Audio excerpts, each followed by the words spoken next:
What's up, kiddos? What's going on today? I hope you're super duper pumped. Sorry that we're late. It's Monday.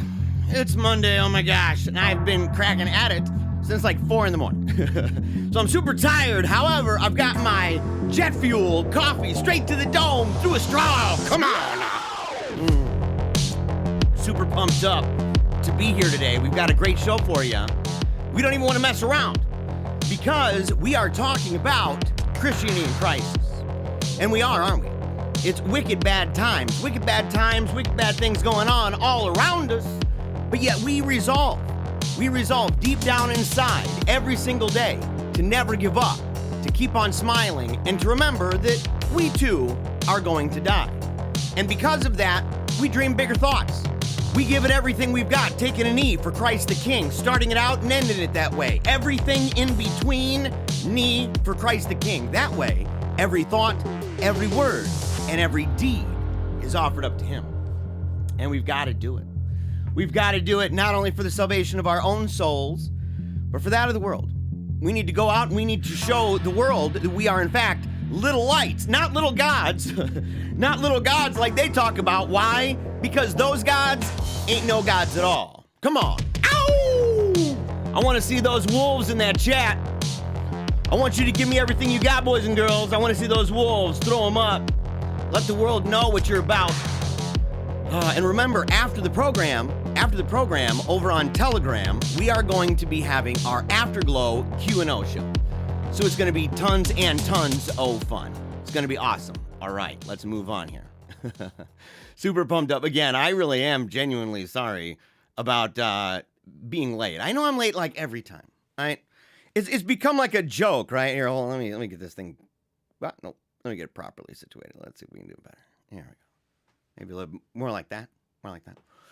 So the thing is, like, yeah, every single show, right? People are always joking. They're talking about Kaiser Standard Time. It's true. It's true. At least it's true in a way that, you know, that Central Standard Time is not true. That's a very fake LARPy thing to claim that there's supposedly something called Central Standard. Kaiser Standard is, in fact, the standard. It is the gold standard of all time. However, Kaiser likes to play fast and loose. I'm not wearing a watch. I don't even know if I have any clocks anywhere. I did ask for one for my birthday. I asked for one like Flava Flav, where it's like on, you know, big necklace and such, and having it on the chest. I think it'd go good with the outfit. Don't you? Don't you think it would go good? So, all right, real quick, we're gonna head over real quick to the windows. Then we're gonna get right to the book. So, first and foremost, Alexander, it is good to see you and those 5 wolves. You're bringing some friends. I'm really glad. Make sure, of course, like, comment, share, subscribe. Let everybody know. It's the best way that you can actually support the show more than anything else, right? I mean, we're all about that money. You want to throw money at your boy, I ain't going to be like, I don't want that big stack of cash. I'd rather you not hand me that garbage bag full of dollar bills. You know what I mean? But no, of course not. But the main way that you can support the show is by liking, commenting, sharing, subscribing. And make sure to get your tail over there to the Wolfpack chat on Telegram. The link should be in the description below. That, of course, is where we will have the Afterglow Q&A, which has been totally awesome, by the way. It's been totally awesome. I know that last week I was able to say this. I don't think I said it on this show, on Reason and Theology. I think it was over at Meaning of Catholic. We've had awesome times and everything, and the kind of testimonials that have come out of that, and the way that people have affected one another's lives, right? Just sharing ideas, sharing links, sharing stories, helping to answer questions, right? You get a bunch of people in there, and it's a Skype call, essentially. It's on Telegram. It's like a Skype call, but you don't have to be on video. You don't have to be on audio. You can just listen if you'd like, or you can chime in, of course. And it's just been awesome to get to know all the different people and the amazing stories, how God is changing lives through all of us, right? Through the entire group.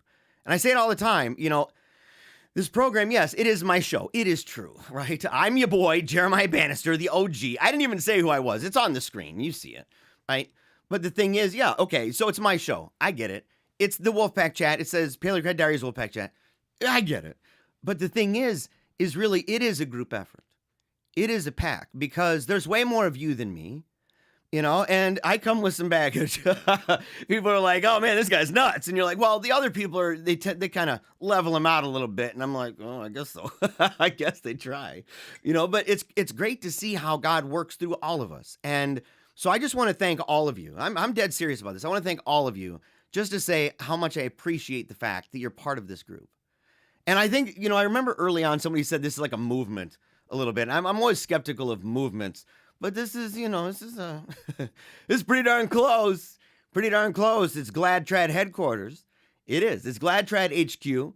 We've advanced not only arguments in the Roman Catholic world, but we've advanced arguments that you're not really hearing anywhere else. I mean, it's just a fact, especially when it comes to crypto sedes and all the suspicionista stuff. In fact, those words by themselves originate here. So, I mean, we've got a whole bunch, the monocle men. And I don't know, did I show it last week? Did I show this last week? Check this out. I got it. My wife bought me a monocle. I should wear it one time, like just for the show. Like let me see if I can get on this one better. Okay. There we go. It's kind of, yeah, there we go. So you have to be able to wear the monocle, right? So I've got the monocle now. So if I want to, I got to get one. I got to get used to like the proper way to put it in because, it should just sit there. But it is a little bit tough. It's a little bit tough because it's kind of smooth edges and everything. And I don't know if you can see this or not. Yeah, look, see that? That's how it sets in and it's not right against your eyeball. That's how it does it. But she got me that. We talk about monocle men. We talk about the people constantly putting on the monocle and looking at the ancient scrolls to try to figure out the answer. They've embraced this naturalistic, materialistic, secular idea with its host of very venomous, poisonous, beastly presuppositions, and it's wreaking havoc, in fact. And so we've advanced various arguments. We've advanced a certain lingo, Martin Lutheritis. We've brought in enthusiasm. We've resurrected the use of that term as a category to better understand the world around us, a functional term, the cycle of enthusiasm. So all of these things have been bursting forth like crazy from this show. The amount of life and energy and ideas that burst forth from this show is profound. But it's not because of me. It's because we're a group. Because we are legit at Wolfpack. I mean, look up there. You see all those little wolves? Those are people who just are dead serious about this show. They love this place. And the thing is, when they go to other shows, they're throwing up the wolf sign too. And people are like, what's that about? What's that wolf all about? I don't know. And you're like, oh, that's PaleocratDiaries. Oh, yeah, that's right. That guy. that one. All right. So, Reason and Theology, good morning to all the wolves. Get the coffee and waiting on the Kaiser. Yes, very, very glad to see you there, buddy. Jay Pernobis, morning, Jedediah. Yeah, good morning, by the way, to Jedediah, too. Yes, good morning. Good morning to all of you. Good morning to all of you, yes. What's cracking, fellow papists? yeah, black coffee Romanists here, man. Black coffee Catholics. Oh, yeah, and Kyle ratified. His Marxcellency, Kyle Marx, says this stream is Kyle ratified. I'm glad, man. I need one of those, one of the seals, man. We need to get like a nice piece of paper that says that, and you've got the wax with the stamp and everything. I think that'd be really cool, man. I would hang it in my house. I'm not even joking. So you got to do it. you got to connect with me, homeboy. You got to connect with me, man. Always glad to see you, by the way. All right, let's see. All right, we're going to move on. So again, last time reminding you, just so that you know, after the show, we have an Afterglow QA Party over on Telegram. And the link is in the description below. You can go ahead and follow that. You can join it. And once you'll see, it'll say, it'll have a little kind of audio bar to let you know that's going on, and have it at the top. It'll say that we started a video chat, and you can hop in there, and people just share stories, right? People just share stories. And one of them, I may have mentioned already, one of them had to do with two people talking about the issue of New Age and the influence of New Age on the Word of Faith movement, and how the Word of Faith movement, through its influence, as well as New Age and drug culture and everything else in the United States over, in fact, many decades, and even further back than that. I mean, the influence of the East, we're talking easily 1800s. So, like, it's much further and much deeper than you think. It's bigger than the Beatles, let's put it that way, okay? But talking about it and saying that there was a young lady who was involved in witch talk, right? Where you're doing witchy things on TikTok. You're TikToking it up with tarots and stuff. And because of the conversations that took place in that chat between people, the lady gave it up, threw them away, threw away the crystals, threw away the cards. Powerful, powerful testimony. And in fact, there's a, let me go ahead and pop this up right now. Let me go ahead and see if I can grab this. I want to share this with you too. It was a comment just today, and it was over on, I was on this morning. I was on Terror of Demons this morning. And so let's see if we can go ahead and make sure that's silent. There we go. There we go. So I was over on How to Defend Yourself Against Satanism. It was a podcast this morning. Very, very, very good. And Sam Ashlock. And sometimes you'll see Sam here in the comments and stuff. You'll see him sometimes. But he's on there, and he wrote this. He wrote, PaleocratDiaries series on enthusiasm helped my friend convert to Catholicism. He's consistently boiling the arguments down to simple forms. Brought me back from a slow drift into the Sede Desert. God bless, meaning of Catholic. And God bless you, Sam. And God bless your friend. God bless your friend. In fact, let your friend know that I mentioned him here on the show. Let him know. And let him know. Give him my email or give him my Telegram. I'd love to actually talk to him and stuff. And of course, I'd love to talk to you more about your background and things you're going through. But this is something that we get regularly. Right? We get this regularly where people are not the converting to Catholicism, right? That's not like, oh, yeah, it's happening all the time. We're just left and right. We're in a difficult time, period. Right? We're in a difficult time, period. And the thing is that, we're surrounded by secularism. We're inundated by it. We're so inundated by it that it's kind of like little kids, right? Gen Z kids. Growing up, they're not all little. Zoomers are getting older, But, my kids, they've never known a time where there wasn't social media, where there weren't devices that you could have in your hands, cell phones. They're not even familiar with that world. That's like a foreign universe to them.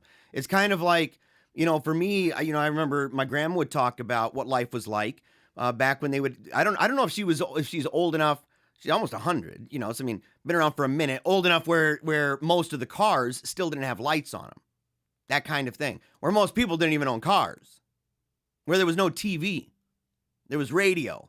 And a family could sit around every once in a while and listen to some radio, listen to variety shows and vaudeville acts, stuff like that.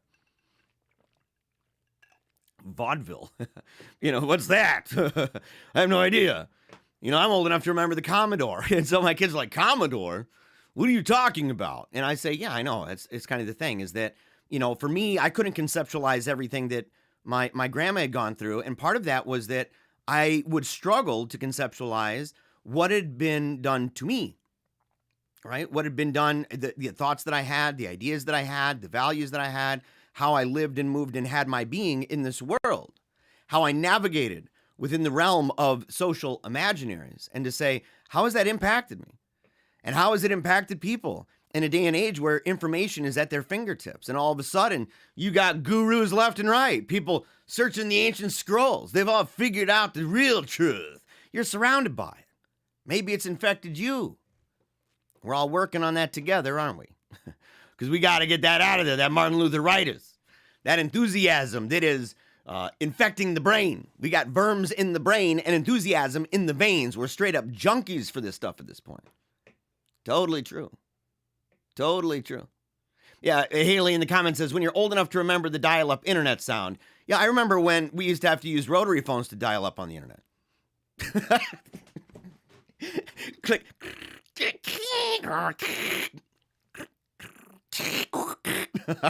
No. Yeah, we're doing the spin thing. We have the little horn there. We're doing this, calling the operator. What do you want, Jeremiah? Trying to get online. Okay. What are you gonna do? Play Carmen Sandiego? Yeah. Okay. Oregon Trail. What are you gonna do on that thing? What are you gonna do? When you even remember? Yeah, you remember the dial-up internet sound. But that's the truth, isn't it? Right? That we live in this world where all of this going on, and a lot of times we may not even realize just how modern we truly are. And so when we talk about being traditional, I think it's a good debate to have on what that actually even means anymore. because it really does smack of a LARP. So often it's like, you hang out with some folks and they're like the uber trad types, and you're like, homeboy, you are literally medieval fairing this thing up. I mean, I don't know what to tell you. You want me to call you Duke or something? Like, what? And they might want you to call them, Duke, call them the king, and they're models of political economy. It's like that's the kind of thing. But we got to navigate that, and part of navigating that is just simply figuring out, what is this place? What is it? How did we get here? And in order to do that, I took a couple different approaches, right? One of those had to do with the book Enthusiasm, the big yellow pill. That's the big yellow book that's yellow pilled. So if you watch that series, then it's awesome, by the way. We go through modern revivalism, well, ending in the late 1800s, not so much the 1900s with Azusa and stuff. We'll talk about that. But the 1800s revivalism, you get into Wesley, right? The experience theology of Wesley and all the ways, the Quakers and the Shakers and the howlers and growlers, but not the jumpers. Not the jumpers. The jumpers are a serious problem. He didn't like them gallivanting around. He didn't like them. You got to imagine, like, what? Can you imagine just the moment where you look over and you're seeing all the craziness going around with the revivals of John Wesley, and you see this guy jumping and kind of prancing about, and you look over and you see Wesley and he's got his arms crossed, all sour-faced. And you're like, what's the matter with John? And they're like, oh, it's that jumper. Oh, yeah. That jumper, he makes me mad, too. It's as bad as that guy, ministering in the miming spirit over there. And you see a guy, he's all miming in the spirit prophetically, and you're like, no, you're not. There's no such thing as that. You are not doing that. The interpretive dancing in the spirit? No, I don't think so. That would upset me, too. It does upset me on a regular basis. I've told the story before, but I used to live next door to these mimes, and they were into the prophetic miming movement and such. Like, I don't know if they thought they were apostles or healers or what they thought they were doing with the miming. They're very energetic about it. In fact, I would dare to say enthusiastic about it. And they'd be over there and they'd be miming it up 24/7. And finally, I just had it. I took one of those. It was like an old boombox, and I took a cassette tape. Like the old ones that you plug in, push play, and it kind of does. It spins around real slow and everything, like a reel-to-reel. And I put that blank tape in the boombox, and I cranked it up to 11, dude. You should have seen them. They're all like bleeding out of the ears. They moved. They couldn't handle it. They couldn't handle that silent cassette tape. Oh, the world was better without them, or at least my neighborhood was. So they had to get out of here. We talked about the experiences of John Wesley. We talked about the Moravians, the idea of a conversion experience. Where did that idea come from? We hear it all the time right now, but where did it come from? We talked about Quietism, right? Madame Guyon, we talked about the Jansenists. We dedicated 4 episodes to Jansenism instead of Vacantism. Talked about Anabaptists, Quakers. That was actually, I think, one of my all-time favorite was the Quaker episode. The Donatists. We talked about, the people, the Circumcellions, that are sitting there and they're like, running up to randos, beating on the door, kicking it in. And you're like, you want my money? And they're like, no. Like, you better kill me. And you're like, what? And they're like, you better kill me or I'm going to kill you. I'm going to be a martyr today. And you're like, wow. So yeah, we talked about them, the Montanists. And then after that, we decided, well, let's keep going because Knox finished his book end of the 19th century. So we picked up at the beginning of the 20th. We'll go back to that, talking about Azusa Street and the revivalism of the 20th century. We started with snake handlers. And we did that on purpose to figure out kind of like where we were on the issue of enthusiasm and cults. What's the difference? Because sometimes we use that language interchangeably, and we're trying to be very good about our arguments on this show. And so you don't do that. Not every enthusiasm is a cult. Every cult would be an enthusiasm, but not every enthusiasm is a cult. It's kind of like every bass guitar is a guitar, but not every guitar is a bass guitar. It's that same kind of differentiation there, right? You're able to distinguish between these things. And so we talked about the snake handlers. And then we talked about word faith. Actually, last Friday, I did 3 shows. I did the show in the morning on word faith, where we talked about their ideas of the force of faith. So if you haven't seen that, until we get a playlist, you're going to have to go for the Wednesday and Friday show at Meaning of Catholic. I want to set up a playlist. That way people can just go one place, get the videos, have them in one chart and everything. Maybe break them down by book or by theme, stuff like that. But those are over on Meaning of Catholic. But I did one on Friday morning. Then we did a Q&A show afterward. And after the Q&A show, we did a show later that night. And so I did a show later that evening.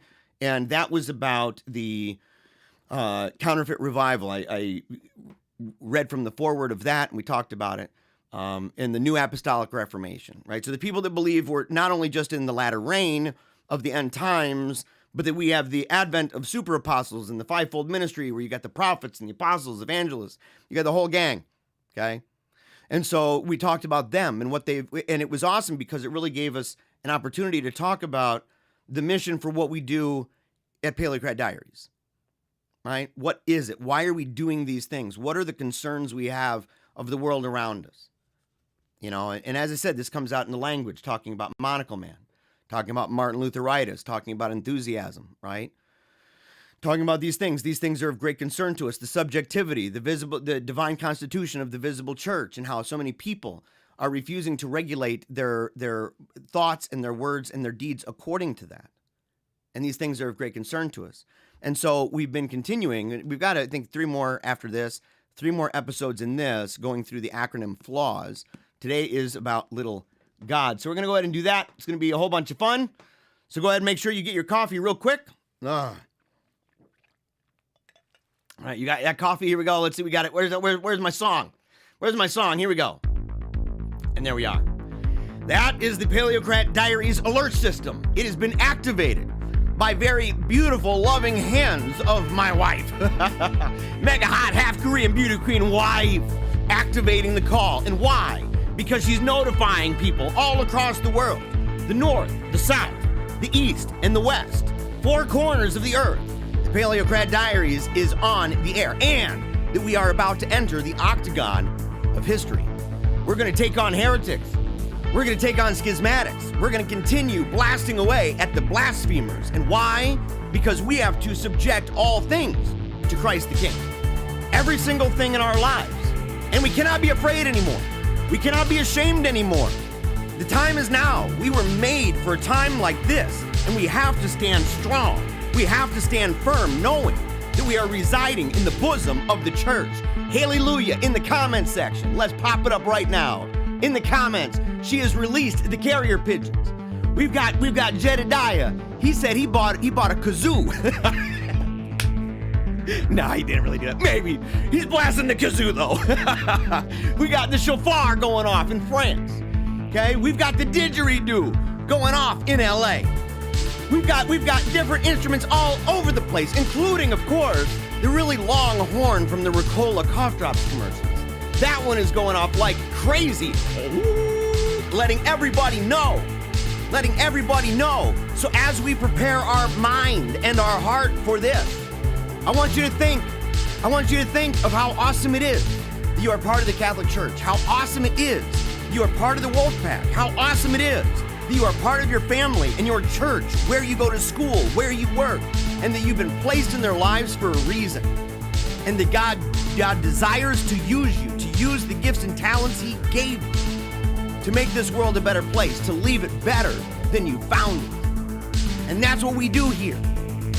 Resolving deep down inside to take a knee for Christ the King, restoring all things in Him. Everything, because He has total dominion, all power and authority right now in heaven and on earth.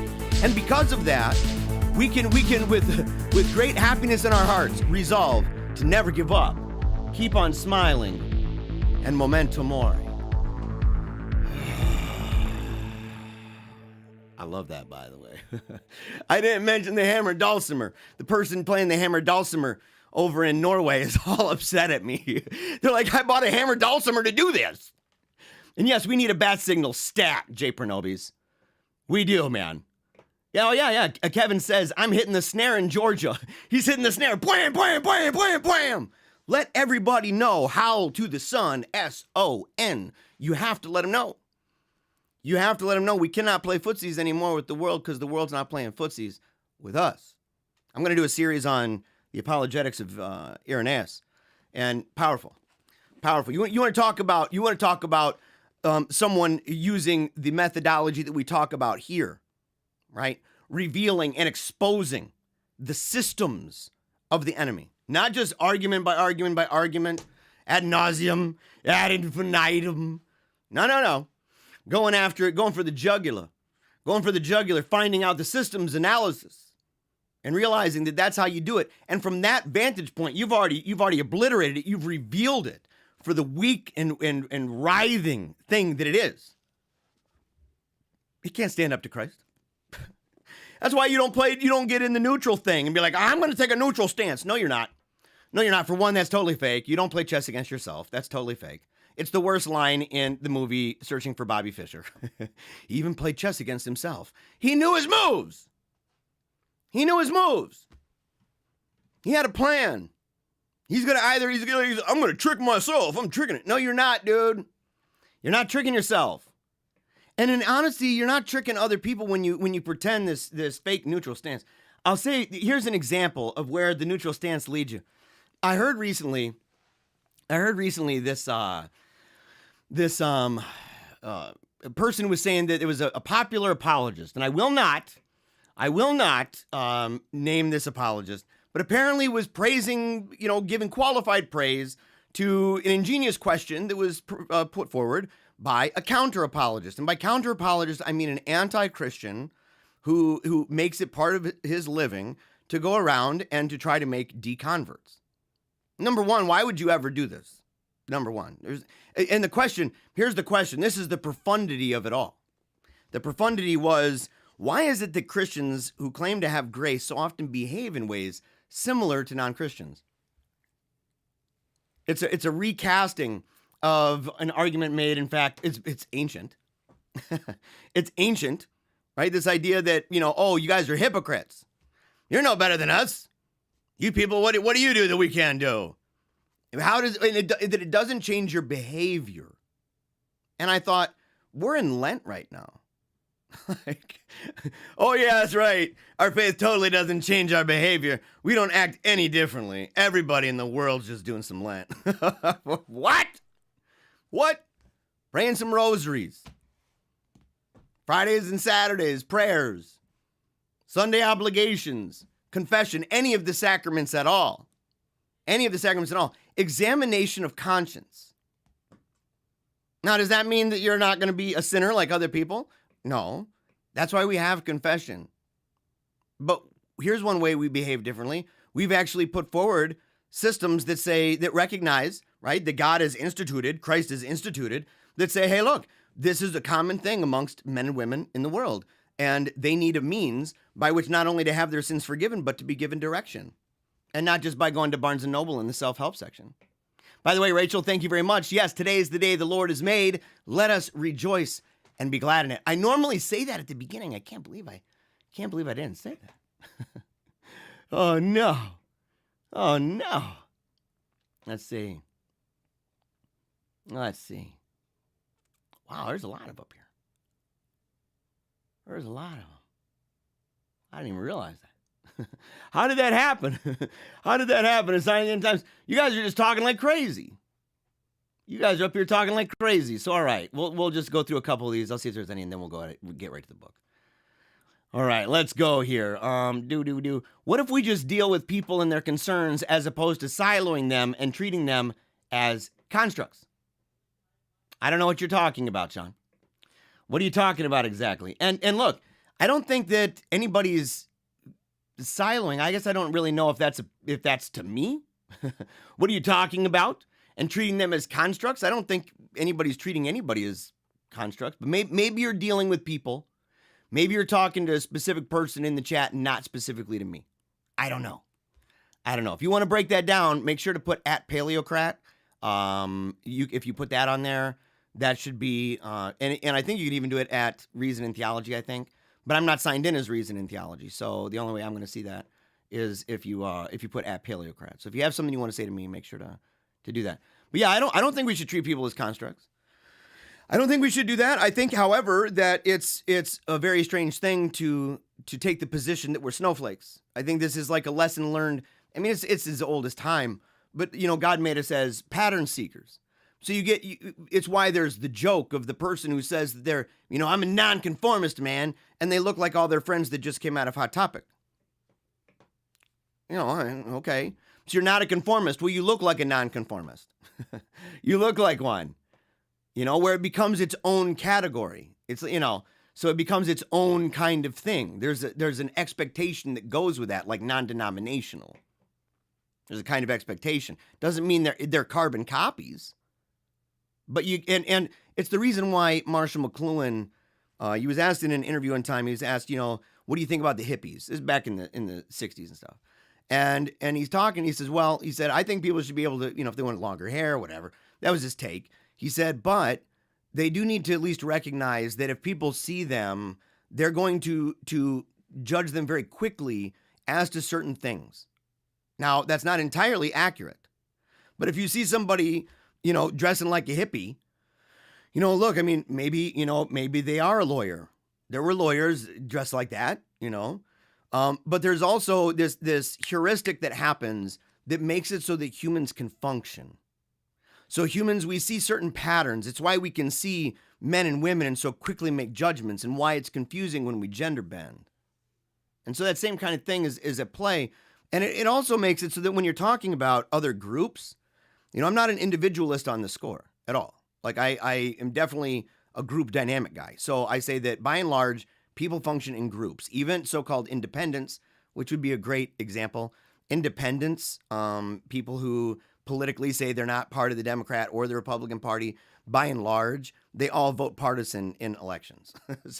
So they can say that all they want, but the practicality of it, and that they function largely closer to one than another, because free riders have caused a problem forever. So free riders don't do too well in civilizations. And so, so we have to be able to recognize, and, people do not normally have entirely original ideas. In fact, the vast majority, the overwhelming majority of people who've ever lived have ideas that are built off of ideas that other people had, and that's it. And that they share a whole series of constructions. So, you say, well, why are you telling me that I'm operating off of a certain set of presuppositions? I'm like, well, because if you weren't, you wouldn't be functioning this way. It betrays you. It betrays you. Jay Pernobi said, I need to review the Quietism Jansenism videos. You must, bro. Oh, you must. It's very, very, very good. It's very good. Let's see. Is jazzerize an enthusiasm or a cult? You talking jazzercising, homie? You talking jazzercising? What? Let's see. Suburban Anchi. Traditionalism. I'm old enough to remember when women wore hats or scarves to mass, because in my area, there were a few mantillas, and you can go back to old photos. Most U.S. areas are the same. I agree with you, by the way. I agree with you. It was mainly hats. I mean, it just was hats and scarves, And I'd like to know kind of where did the mantilla part come from? Like, why did that take hold when traditionalism started to gain steam? Like, why that in particular and not hats? That'd be an interesting question. Let's see. Yeah, mantillas didn't mess up beehive hairdos. Yeah, maybe. Let's see. Rachel says, hello, folks. Just finished listening to the morning show with your boy, Kennedy, Tim, and Jacob, which was a great show. Thank you very much, Rachel. And I really appreciate the fact that you said, your boy. Totally true. Totally true. Yeah, we got a Bannister in the chat. Who's the Bannister in the chat? Who is the Bannister in the chat? Is it my wife? Oh, it is my wife. Hello, Angela. What's going on there, baby cakes? Oh, I love her. Oh, I love her. I love her very, very, very much. Let's see. What was that yellow book again? Henry asked. Enthusiasm. Okay. Yeah. Enthusiasm by Ronald Knox. It's one of my favorite books of all time. It had a huge in impact on my life. Let's see. Okay, Sean says it wasn't targeted at any one person. Okay. Yeah, I wasn't sure in what it was referenced to. When people referred to as trads or Novus Ordo Catholics, I'm only using that term insofar as people use it of themselves. I'm not meaning to be rude about that. I call myself a glad trad. I go to the Latin Mass. Like we also go to the Novus Ordo. And I've been called, of course, Novus Ordo Catholic and Novus Ordite. I've been called everything else under the sun because of my defense of the Novus Ordo, of course, obviously, duh. The popes have been celebrating it. It's the it's the Roman rite. So you say it's the way it is. And Vatican II, my defense of Vatican II. So I get labeled all the time. Trad is typically a self-ascribed label. It's people, and the reason why it's that way, because I'm with you on that. Actually, like, I would say just as Catholics, like, we're going to have to say Catholics or whatever if we're talking about this. So you're still ascribing a definition to it. But sadly, traditionalism as an ism has kind of taken a position that has increasingly made it to where they do not commune with their co-religionists. They become exclusive to the Latin Mass, not just exclusive to it out of a preference or whatever reason, but proximity or nothing. It's that should be the only one. We need to get rid of the Novus Ordo. The Novus Ordo might not even be valid. Vatican II is garbage. People who believe that, it led to multiple heresies, so on, so on, so on. And in doing that, they found themselves increasingly dissociating. That's in fact part one, phase one. Phase, I think, 2 in the cycle of enthusiasm. The first one is where this flows from, and that is the idea that the church has become increasingly worldly. And so when that happens, they typically will self-ascribe a name, right? So that's typically what happens. So yeah, I'm not meaning to be rude about that. I'm just using it purely for functional purposes, that's all. All right, let's see. Suburban says, yes, Monsignor Ronald Knox's enthusiasm, very good for Trail of Blood. Totally, man. Yes. Also, very disconcerting if you have neo-pagan friends back in the 90s to realize they were historically similar to Baptists on the Trail of Blood myth. Yes. By the way, I absolutely love the book. It's awesome that you are familiar with that. So, okay, we're going to be talking about it. There we are. Let's go ahead. I'll take this down for a minute. So we're going through this book, Christianity in Crisis, okay? We're going through this book. And the last episode, we talked about the faith of God, what they call the faith of God, okay?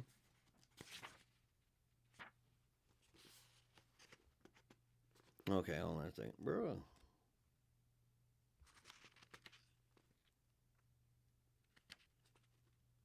Oh, I didn't even realize that I had a Deification of Man, Part 3, Little Gods. Okay. Yeah, I'm like, I think that I... Oh, I did. Okay. Yeah, I apparently... I thought that I had gotten the notes for all of this. So this might be a short episode, boys and girls. This might be really short. I can't even believe I did that. I thought that I had notes for all of it and that I had made it through the chapter. I did not. It was just one of the parts of that. So that's not cool at all. So I have the deification of man in there. New twist on scripture. Language perverting Peter. Jumbling Genesis. Okay, we got plenty to talk about. Okay. Yeah, we got plenty to talk about. There's a lot more that we have to talk about later. So okay, we may have just extended it. we may have just extended the show one extra episode. I don't know. Please do forgive me. All right, now, let's see. Right here, little gods. I said, you are gods. You are all sons of the Most High. But you will die like mere men. You will fall like every other ruler. Okay? This is God presiding in the assembly of gods. And when talking about the word faith crowd, okay? When talking about the word faith crowd, you have to understand something. We already talked about in the first episode of the series, we talked about their belief that God had, number one, that he lived on a planet. And that Earth is a carbon copy of the planet. And for people who may be wondering, what do you mean by word of faith? We're talking to people that you see oftentimes on TV, your televangelists.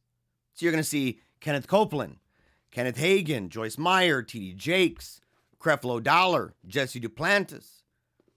So like all of these different folks, Benny Hinn, Paul and Jan Crouch, they're dead now. Jim Baker was part of that. And so I think I'd say he still is. John Hagee. So all of these different, Rod Parsley, you have a lot of people who have been part of this for a long time. And we're going through and we're specifically talking about their beliefs regarding word of faith. So we're not talking, somebody asked me if I had done a discussion on John Hagee's views of the nation of Israel. I mentioned it in passing, but we didn't go into any great detail on John Hagee and his views on the nation of Israel. We can in another episode, but not during this series because it's not necessarily relevant. This is focusing instead on what do they mean by faith. And if you've heard of a thing called The Secret, right? Remember the book? It's kind of a movement for a while, the laws of attraction, that if you think positive thoughts or you speak positive words and you think negative thoughts and you say negative words, that positive or negative things will happen as a consequence, that's the law of the universe. And that no matter what happens, it's because ultimately you brought it on yourself. Which, is pretty wicked bad when you're talking to little kids who've been raped. Wicked bad. And if you think that was over the line, I think millions of people thought the same thing when the question was asked on Larry King to the authors of The Secret, and they said, yes, in fact, it's true. And not just of the little kid, but also, the Holocaust. So, wow. But that's the kind of thing this is. But this is taking that and kind of baptizing it. And so you baptized it in exclusively biblical, not exclusively, you've baptized it with biblical language and imagery. It's being promoted within churches and on Christian television networks and stuff like that. And the idea that your words are, in fact, a capsule of faith. And the capsule, you're shooting up to God, who's kind of like a coin or a battery that's got two sides, a positive and a negative side. And depending on which side you tap into, that will activate whether or not you receive blessings or curses. That's just straight magic talk at that point. You don't have a God anymore at that point. That's not God. That's phony baloney nonsense. Quackadoodle you nonsense. Okay? So the thing is that we already know that. Like, so from the first episode, you say, okay, so what do they believe about this? The deification of man. Okay? Deification of man. No doubt the more destructive wave that has crashed upon the already eroding sands of our culture is the tidal force that swept America out of the Piscean age, the supposed age of Christianity, and into the so-called Age of Aquarius. And, it's one of those things where, I can see why people would have high hopes for the Age of Aquarius. It was a fantastic song, and those people in the, definitely looked and sounded like they were having a fantastic trip. So, joy to the world, come on. All you boys and girls, so you would think the Age of Aquarius, that this was going to be this great thing. We're ending the time. This is like right out of Zeitgeist. Remember that film? It was like 5 seconds. I was an atheist around that time. It was like 5 seconds where I was like, man, this is pretty deep.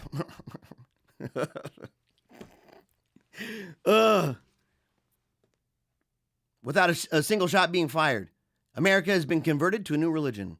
A religion in which humankind has promoted itself to godhood. One can scarcely forget Shirley Maclaine's bold proclamation in the television movie Out on a Limb, with arms thrust skyward along the shores of Malibu, and shouted, "I am God."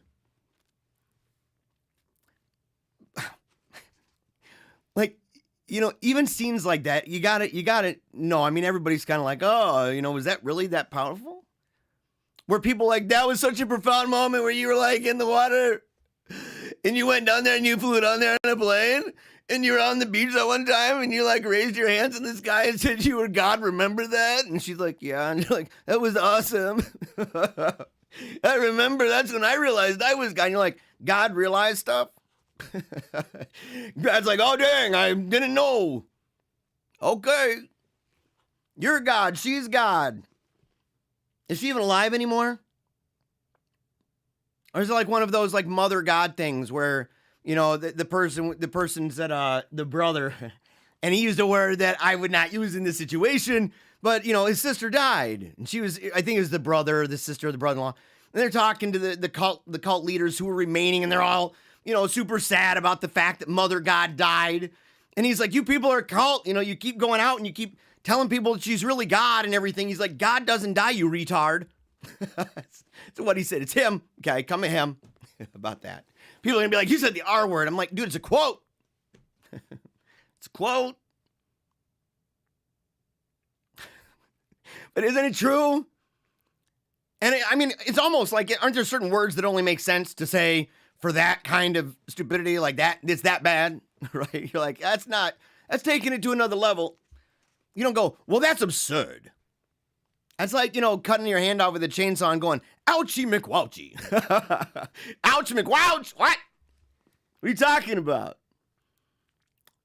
Like Maclaine, New Thought guru Eckhart Tolle has no qualms about identifying humanity by the self-same words God used to identify his transcendent glory as he spoke from the burning bush, saying, quote, the ultimate truth of who you are is not I am this or I am that, but I am. Yeah. So again, here are these people waking up as little babies, not even realizing that they're here, nothing like that. They're surrounded by other creatures who did the same thing. They're gradually getting to know themselves and recognizing the fact that, it burns back there when you poop in the diaper. And you need your A&D ointments and stuff like that. And they're like, oh yeah, man, I'm the God of the universe. And they don't have any idea of a trinity. They don't have any idea of an incarnation. It's like, no, we're all I am. We are all one together. You just need to know it. And you say you're all one. If you're all one, how are you guys not united on this already? And who in the heck are you talking to anyway? And apparently Maclaine's still alive. She's 87. Growing old. Yeah, keep me up to date, guys. Keep me up to date on that. Yeah, Sean says, too many doobies. Yeah, man. Yeah, too many doobies, homie.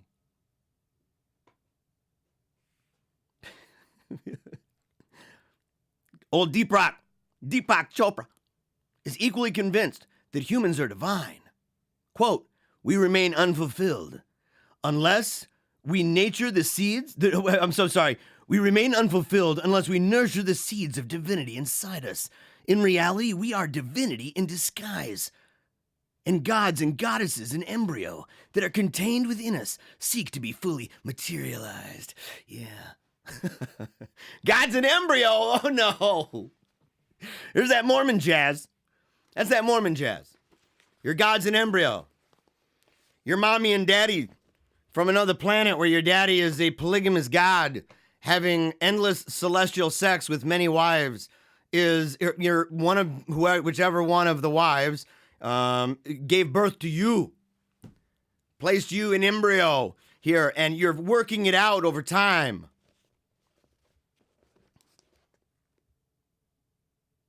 From the mind sciences of the New Age movement, Americans are constantly bombarded by the idea that, quote, all is one, all is God, and man is God. Even from those phrases, again, this is one of those things that our apologetic method on the show is to expose the system. And so we're not just going one after another, but you say, if you presuppose the idea that all is one, then on what basis are you differentiating between me and you? How would you even be able to string that sentence together? How would you be able to do that? I mean, you've got, let's see here, ALISONEMN.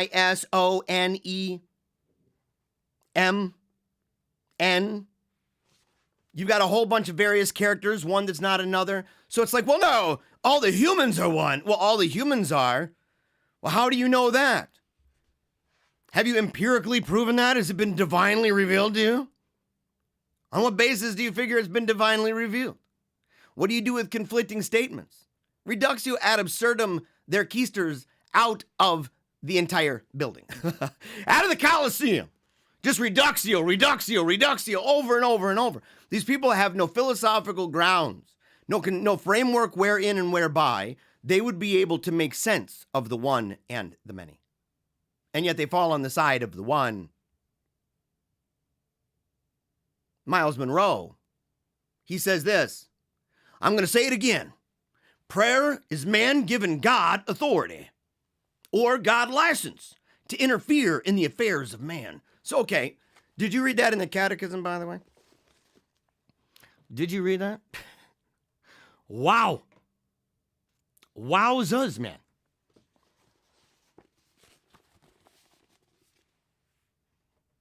No, so apparently God needs permission.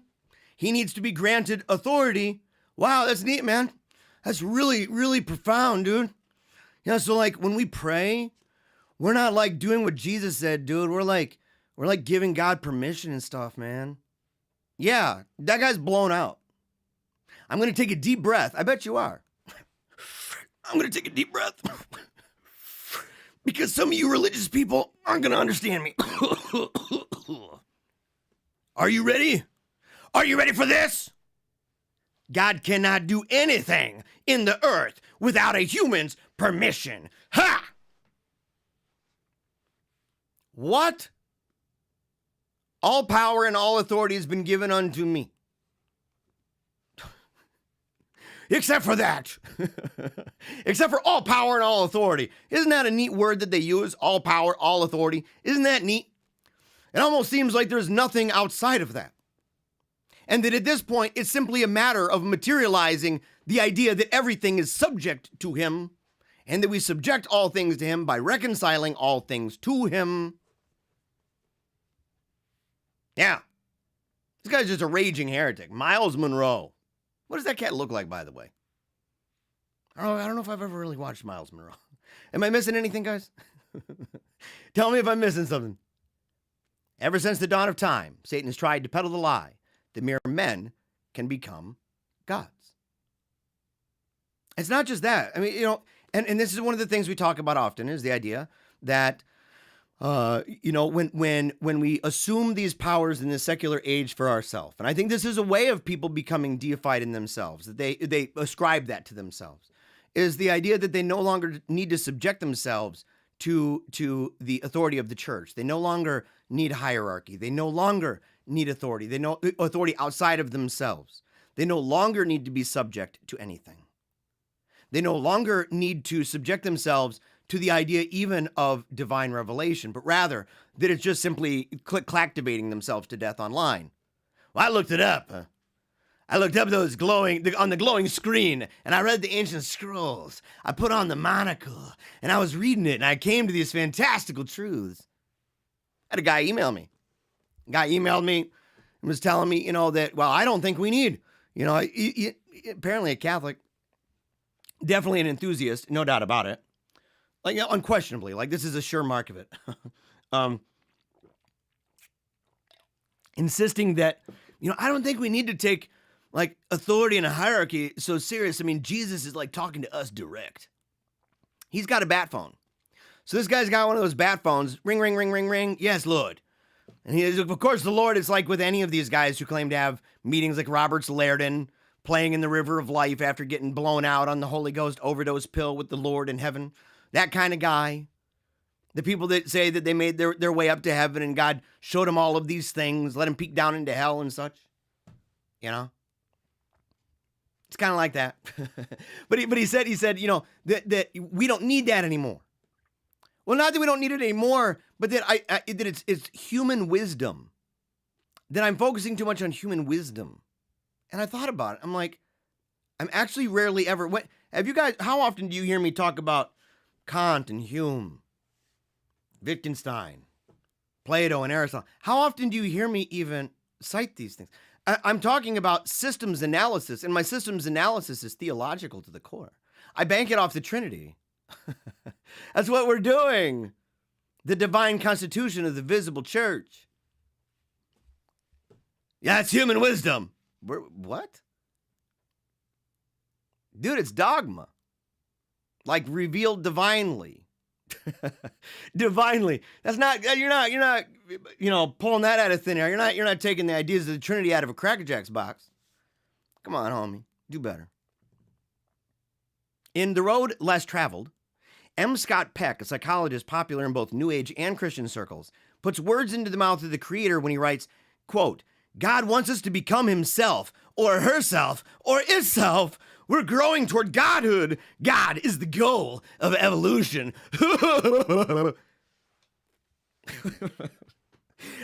I started reading. I didn't plan on doing it, but I'm like reading. I'm like, this is getting dumber by the second. It's like, walking into something you think is just a puddle of mud, and it turns out to be this massive cesspool of donkey crap. And you're like, oh, that went real deep pretty quick. See, yes, God wants us to become himself, in parentheses, or herself, or, itself. Oh, it wants us to become that way. Dude. Oh, it does. Oh, I hear you. Oh, yes. It has all of these thoughts and feelings. It wants you to do it. It does.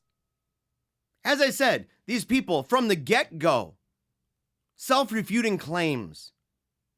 Herself? Dude, if you don't even know, if you don't even have a way to talk about God, and how would you know anyway? You don't have a bat phone. Wow. We're all growing toward godhood. Dude, haven't you seen like reality television and stuff? Do you really think that that's true? That you're like, oh yeah, man, I turn on the TV and I watch these shows with like 800-pound chicks. I watch shows where like ladies are bachelorettes and stuff, and I watch like dating shows. I watch those shows in the morning where they fight over, well, you were with my man. No, you were. Well, it's I had his baby. It's not your baby. What? Like all of that. Haven't you seen Maury? Haven't you seen the ratings? How can you walk away from the idea that we're all just progressing, dude? Oh, it's so powerful. It's so profound. I'll tell you what's more profound. What's more profound? What movie was it? Where everybody like starts getting into like the chairs. Was it WALL-E? And they're no longer getting up and walking around. They're getting fatter. And they're in these chairs all the time, plugged in basically. Or the Tom Green comedy routine where he's talking about how we will get so wrapped up with our phones that we just become one big thumb that's like slapping the face of the phone. Yeah. God, I guess we just never knew. I guess we never knew that what it meant to be God was that we would be on the phone all the time as one big fat thumb, just slapping our faces on the phone. Dopamine release. Dopamine release. Oh, yeah, that's what it was. That's divine revelation. Wow. Margaret Adler goes one step further. She says, we are as gods and might as well get good at it. Wow. Who'd have thunk that you could be a god and not know, be good at it and stuff? So apparently, God is really just a normie. That's really not that special. I mean, and again, these people have magical LARPing ideas. They do. Super, super dupe magical ideas like that. Let's say. Notorious cult leader Rajneesh, who in Pune, India, took on the title of Bhagwan Shri, meaning Sir God, had the temerity to announce, quote, when you call Jesus, really you have called me. When you call me, really you have called Jesus. And everybody's like, oh, dude, this is so deep. It's amazing. A lot of people, when they talk about cults and stuff, and they'll say like, oh, it's people who are in cults aren't typically very smart and stuff. And you go, dude, there's a lot of people who are involved in cults that are otherwise intelligent, highly successful people. It's not just the poor. In fact, it's kind of an amazing mix, if I would say. And I'd say it's weird because I think Eastern cults, you have a lot of people who are university educated, professional, right? They're just into the mysticism and such, and into the one hand clapping nonsense, all that. And into the idea that they, in fact, are God. And they're like, oh, yeah, I heard this really profound thing that, like, the guy I was calling, by his name, I'm really saying Jesus. And when I say Jesus, I'm really saying this guy's name. It was so deep, and it really showed me a lot. And you're like, dude, it didn't. Literally, everything you said is just a brain fart. And it sounds gross. You got to wipe that mind clean. Then there was Maharishi Mahesh Yogi, of transcendental meditation fame, who sabotaged scripture when he slipped the word you for I and proudly proclaimed, "Be still and know that you are God." Yeah.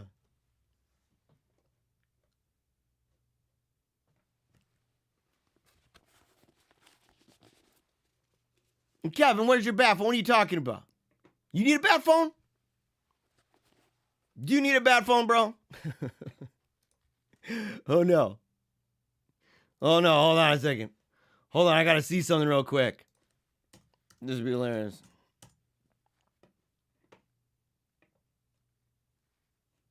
Let me see. Let me see here. Give me one moment. I gotta see something and find out. I gotta find out a secret. I gotta find out where this is going. Come on now. What? Oh, okay. Well, I guess I can't. That's crazy. That's terribly unfortunate. Yeah.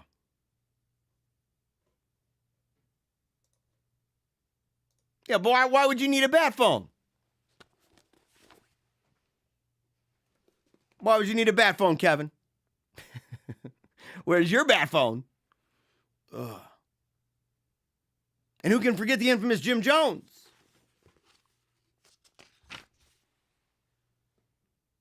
Men, women, and children, violent deaths, right?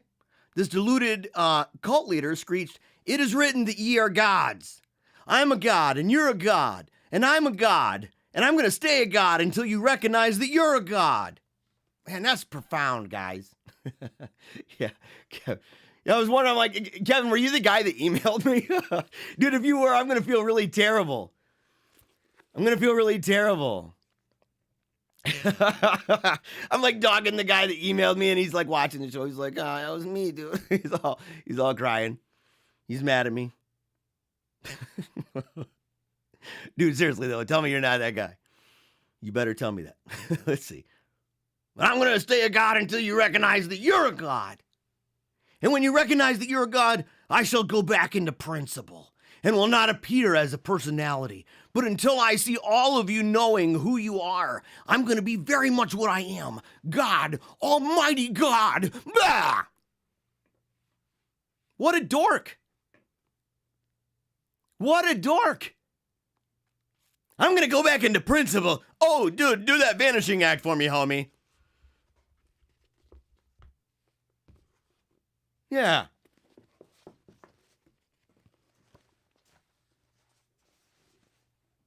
What a crazy guy. And yeah, Kevin says, I'm taking the knee every day. Dude, come on, brother. Come on, brother. Dude, I love hearing stuff like that, by the way. That's like the joy. That's like the greatest, man. When people say stuff like, rejoice and be glad. Today is the day the Lord has made, right? And they're genuinely happy. They're genuinely joyful that they have another day, that God blessed them with another day. Or they're saying that they take a knee every day for Christ the King. Dude, warms my heart, man. Hey, because it's hard sometimes. Like, you don't really know right away who, you really don't know right away who, the impact you've had on people. So you only hear it as it comes.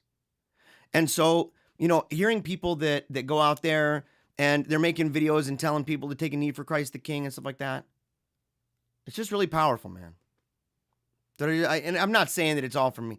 I'm just glad that you're here and that's resonated with you guys. Thank you. Kenneth Hagin. He says man was, quote, created on terms of equality with God, and he could stand in God's presence without any consciousness of inferiority. God has made us as much like himself as possible. He made us the same class of being that he is himself. The same class of being. This guy could not explain that if you asked him. He's gone now. He's gone now. He was one of those liars that was saying, that he's not sick and everything else, and you find out later he had heart surgeries and stuff. Man lived in the realm of God. He lived on terms equal with God. The believer is called Christ. That's who we are. We're Christ. Oh wow, you're totally on equality with God, bro. Oh yeah, man.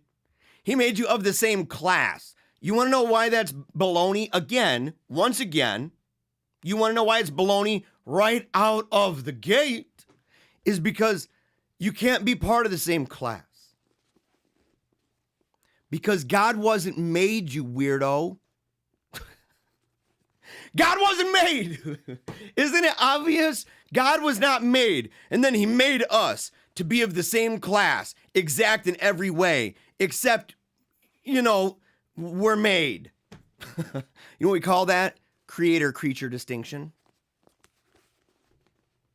Literally, the stupidity and self-destructive nature of their arguments it's not hard. And it affects their entire system. It affects the entire thing. Same class of being. Kenneth Copeland says, God's reasons for creating Adam was his desire to reproduce himself. Yeah. These people have never read a book on the Trinity. Never. They're completely unfamiliar. They're completely unfamiliar. Their God is not our God. It's not. This is not the God of Orthodox Christianity. It is not.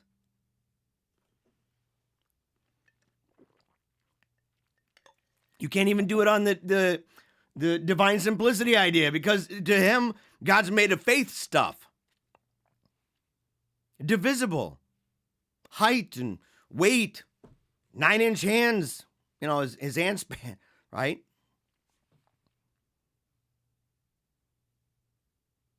Man was not a little like God. He was not almost like God. He was not subordinate to God even. Oh, so he wasn't a little bit. He wasn't almost. He wasn't subordinate. He was literally a carbon copy of God himself. But at enmity with himself. At enmity, and isn't it amazing that somehow these perfect carbon copies just so happen to fall into sin? And yet God has been around for how long to these people? Do they actually believe that he's been around forever and ever and ever? Do they believe he had a beginning? Are they more like Mormons than we can possibly imagine, or have they just not gotten to that part yet?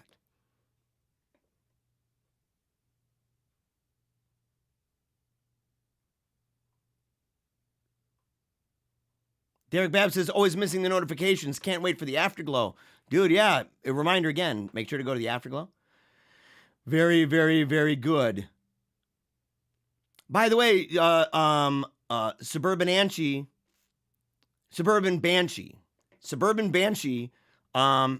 talks about the Shakers. I actually think I saw a video not long ago of people who are still around Shakers.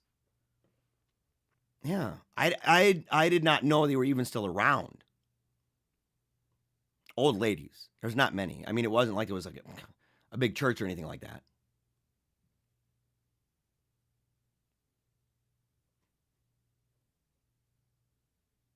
And what does it say? Most cults which grew out of the SGA came out the burnt over district of Pennsylvania.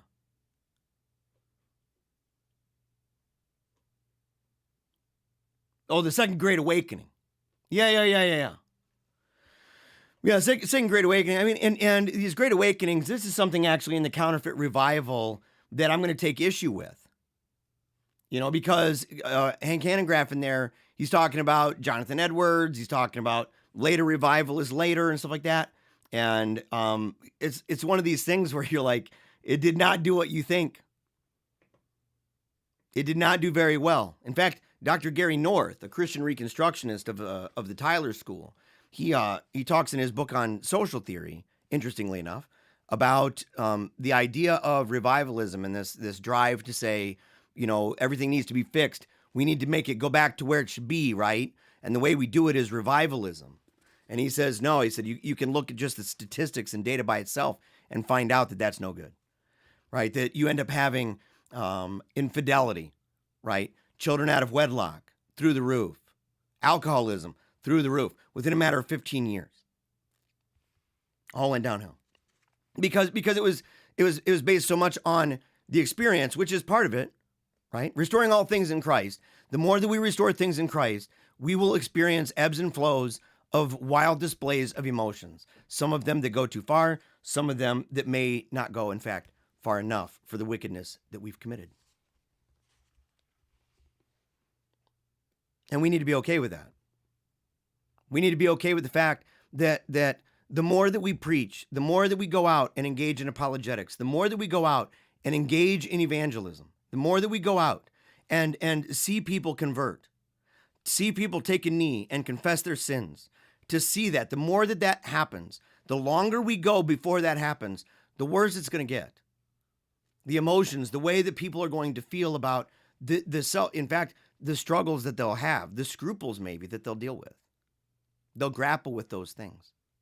And they'll also, in all likelihood, you will see large displays of wild emotion, weeping, gnashing of teeth.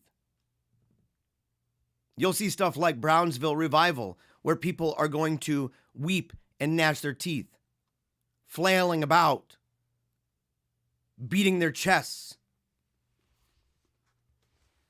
because of the wickedness that we've committed, the tremendous apostasy that has been going on now in the West for a while. Morris Torello says, did you know that from the beginning of time, the whole purpose of God was to reproduce himself? I didn't know that, Morris. I didn't know that, Morris. What Cracker Jack's box did you get that from? Did you get that from a fortune cookie at the Chinese restaurant? Because that's what it sounds like to me. That's what it sounds like, dude. Oh, yeah, man. What'd you get in your fortune cookie? Oh, great fortune's going to come upon me. What about you? The whole purpose of God was to reproduce himself. What? Oh, it says right here on the back, my lucky numbers are, you are a real God, just like God, of the same class as him. I guess. Burn it. Burn that one. You don't want that.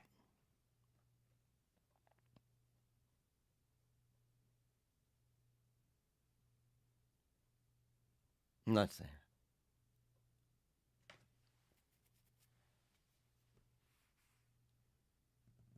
Yeah, and Deus Imperator, I don't know if I'm pronouncing it right. Deus. Is it Imperator or Imperator?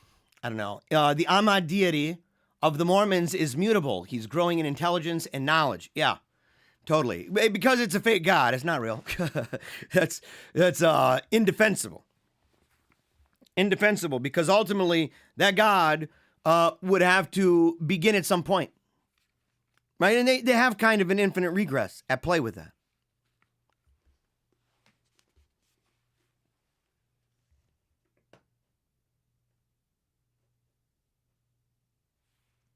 And explain for people in the comments, explain what you mean when you say the Ammon deity.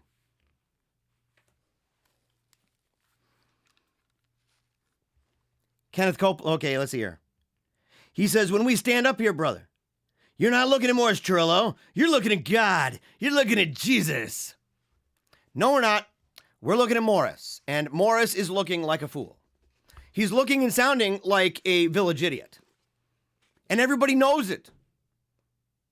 Everybody knows it because God doesn't go poop. That's how easy this is. God doesn't poop. God doesn't have parts like that. God doesn't break down. God doesn't say dumb nonsense.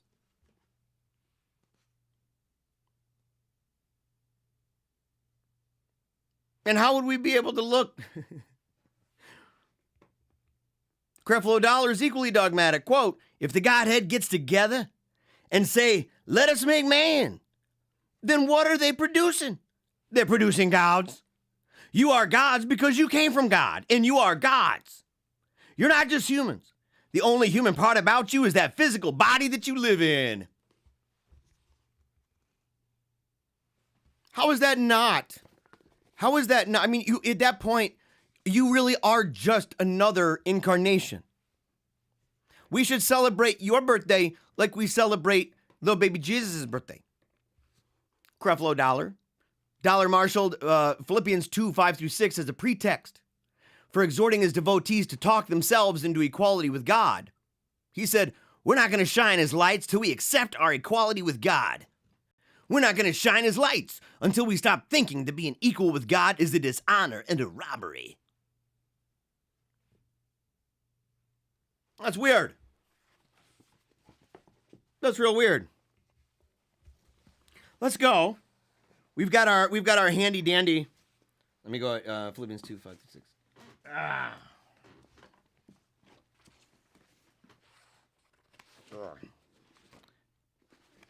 Let's see. So yeah, we've got our handy dandy Philippians 2, 5 through 6. Let's see here. I'm reading, of course, on the show, reading from the original and true Diaries. This is the New Testament. Okay, 1582. Right here, 2, 5, and 6. For this think in yourself, which also in Christ Jesus, who when he was in the form of God, thought it no robbery himself to be equal to God, but he ex-initiated himself, taking the form of a servant, made into the similitude of men, and in shape found as man. He humbled himself, made obedient unto death, even the death on a cross. Yeah, and let's see if there's annotations here. Oh, they don't even have the annotations. You're killing me here. They're like, that wasn't a problem back then. Like, no, that's not a problem for us back in the day. Not a problem.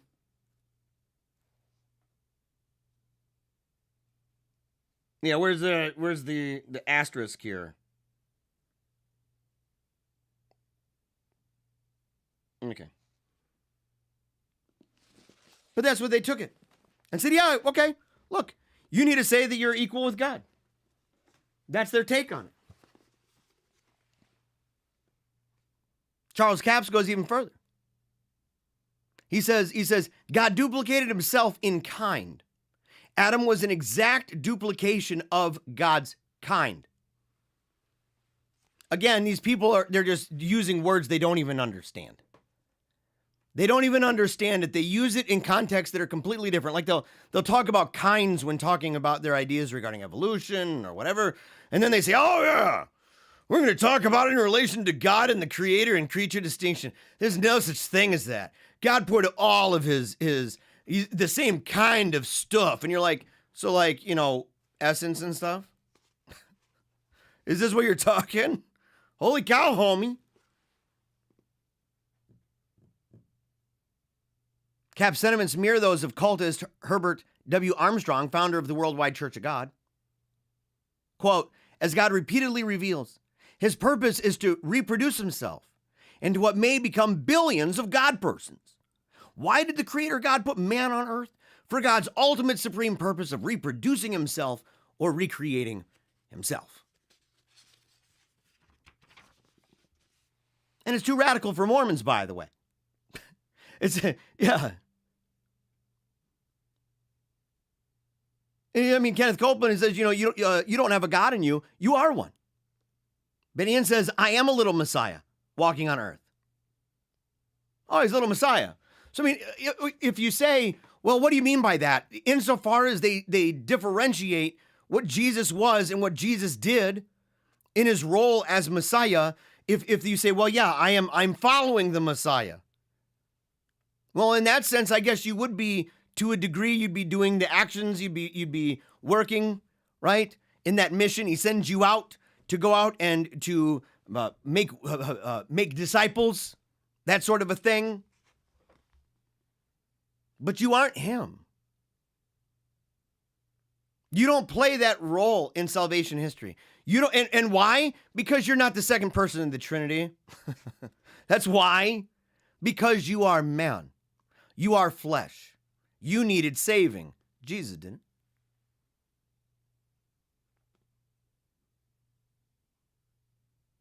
First, it should be pointed out that the phrase little gods may be unfortunate, but it's not heretical unless it's intended to convey that man is equal with or a part of God. The Eastern Orthodox Church, for example, teaches that Christians are deified in the sense that they are adopted as sons of God, indwelt by the Spirit of God, and brought into communion with God, which ultimately leads to glorification. They do not teach that mere humans are reproductions or exact duplicates of God.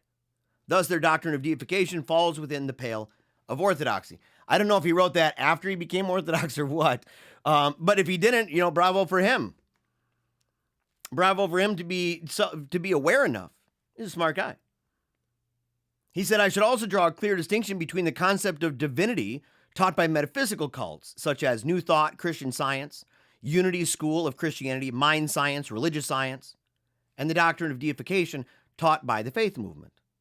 Occult metaphysics believe that an impersonal principle or substance called the Christ consciousness or divine mind permeates reality, thus making everything divine.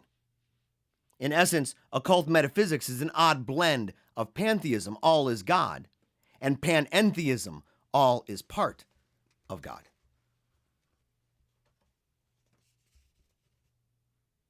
And they are distinct in that faith teachers reject the concept of an impersonal God permeating creation. So you can find that there's a difference and a distinction. And yet at the same time, you go, if humans are just they're part of the same kind, part of the same class, that when you're looking at me, you're not looking at a regular Joe, you're looking at God. No, you're not. They have a warped view of what it means to bear his likeness, to be created in his image. And what a tragic and unfortunate thing, is it not? Isn't it tragic? It's raging heresy. It's blasphemous, in fact. Finally, I should clarify that most faith teachers, like most Mormons, hold to a distinct brand of polytheism. While teaching the unbiblical concept of many gods, they reserve worship for only three: God the Father, Jesus Christ, and the Holy Spirit. Thus, it is more accurate to classify faith teachers as henotheistic rather than polytheistic. Yeah, so they believe that we're all divine, and yet they don't do, and this is one of those things that, like, people can say, this is the most outrageous thing I've ever seen about Protestants, It's popularly accepted.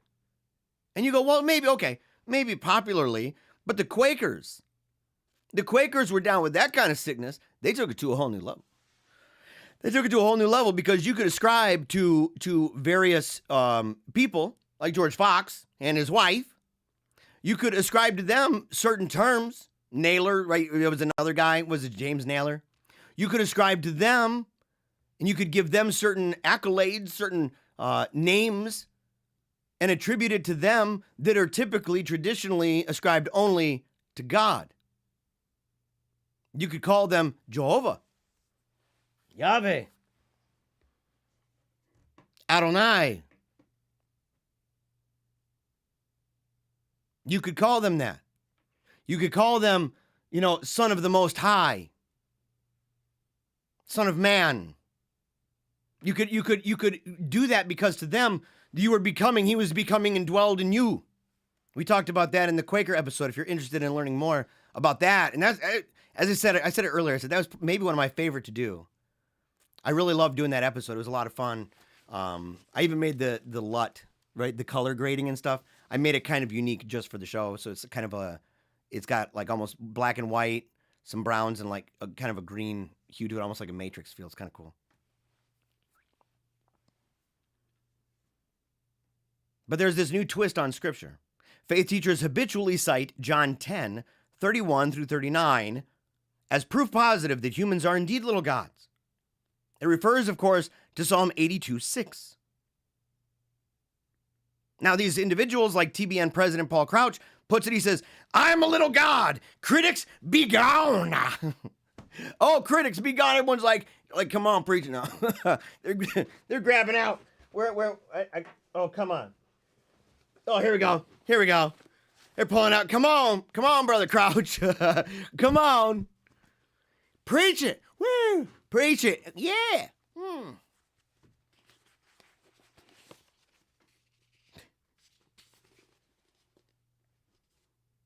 But take a closer look at the passage to which our Lord was referring.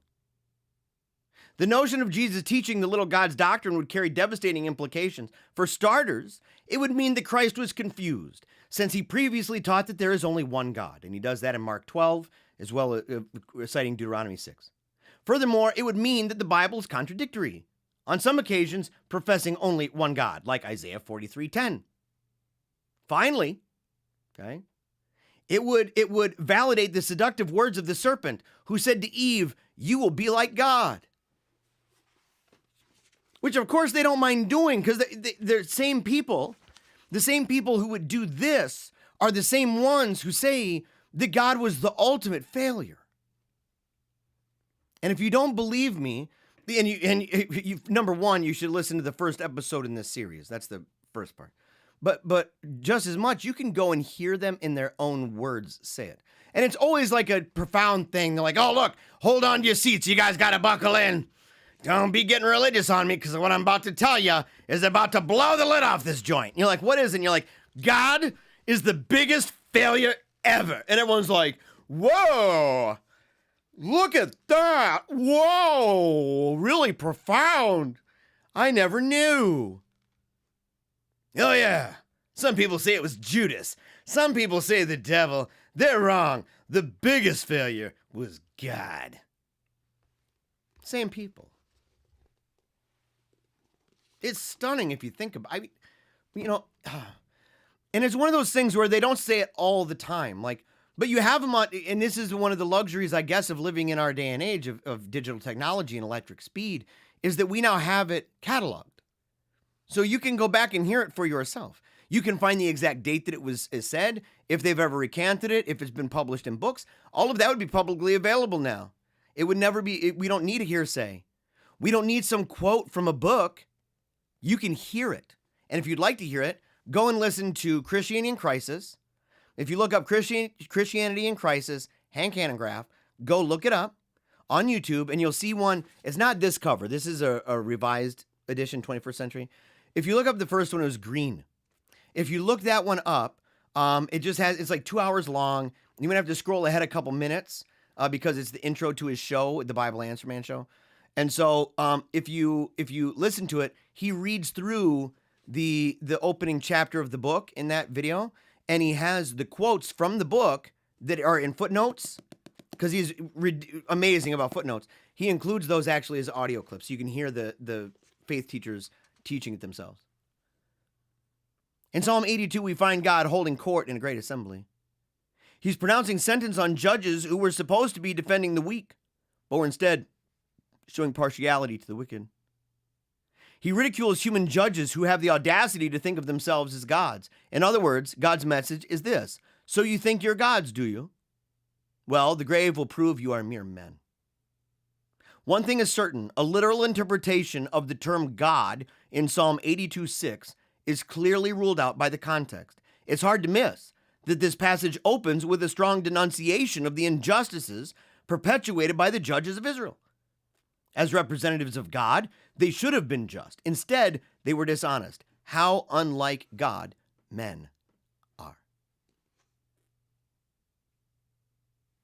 How unlike God men are. God is not a man that he should lie. Right? So we understand this. The idea that, and again, we can see creator-creature distinction all over the place. All over the place. So whatever is meant by that. Whatever is meant by that. In fact, let's see if there's anything in here. Let's see, John 10. Let's see. We'll go back in here. See if I have to give the commentators of the Do. I have to give them another shot. They let us down the first time. It normally has amazing commentary. You're like, dang, this is really good.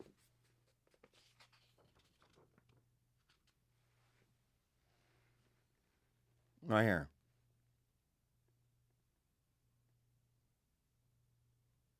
The Jews answered him, "For a good work." This is, well, let's go. Let's see. Yeah, so the Jews took up stones to stone him.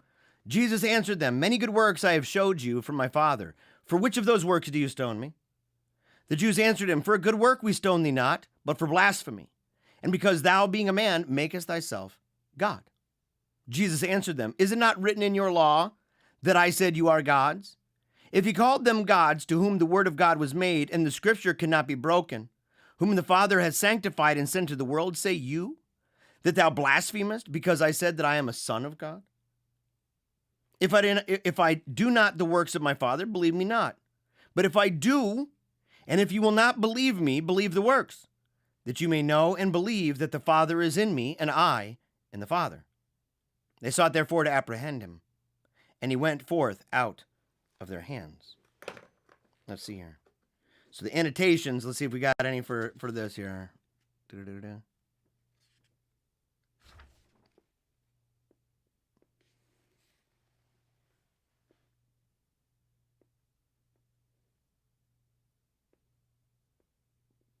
No.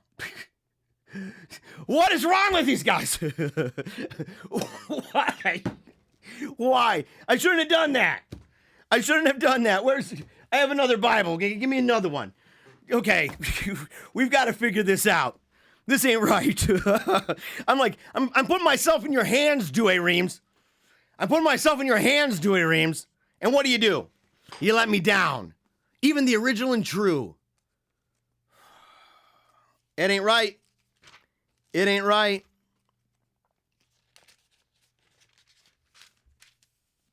Let's see.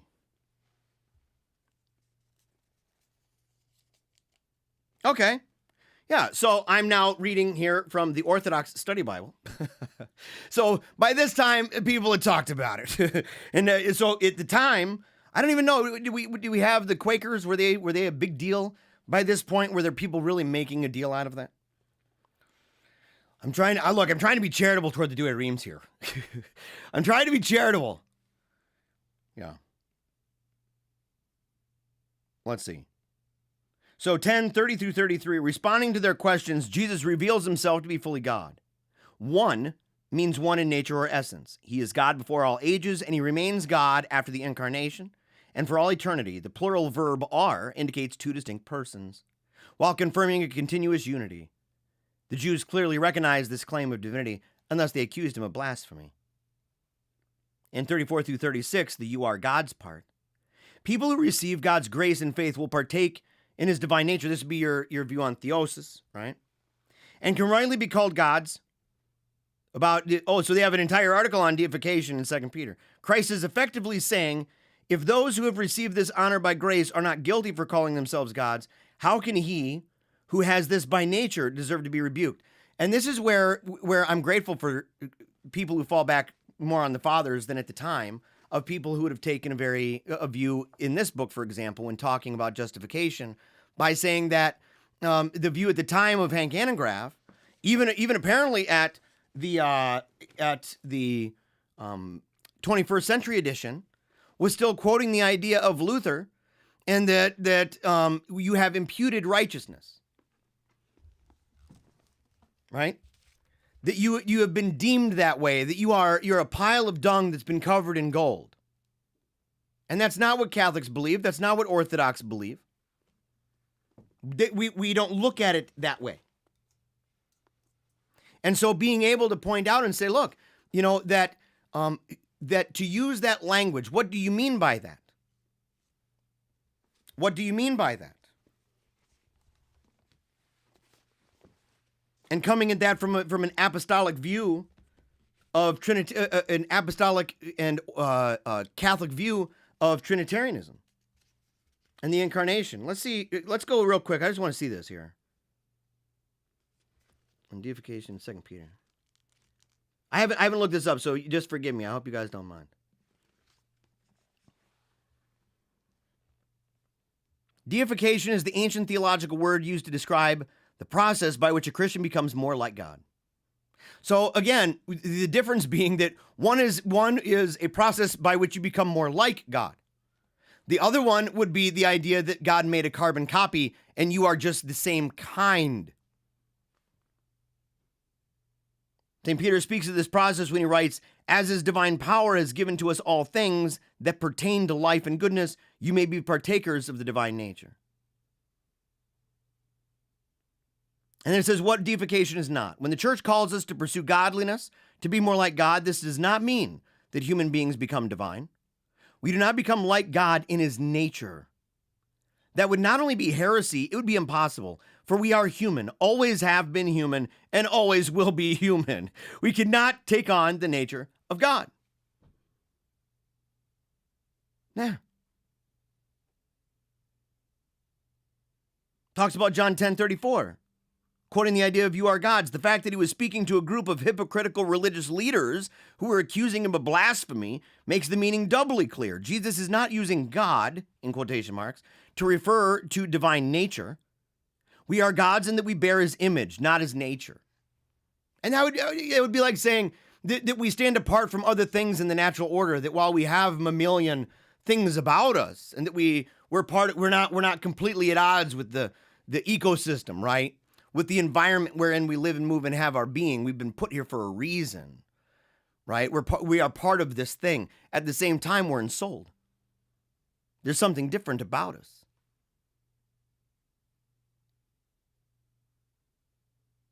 And the idea is that we become more like God through his grace. The humans are made in his image and likeness according to human nature. In other words, humanity by nature is an icon or an image of a deity. The divine image is in all humanity. Through sin, however, the image and likeness of God was marred and we fell. And we don't bear the same thing as the Son of God because the fullness of God was inhabited in human flesh. Yeah. We become children of God, of course. We are impregnated by that in our humanity. But they take it, as I said, they take it to a whole new level.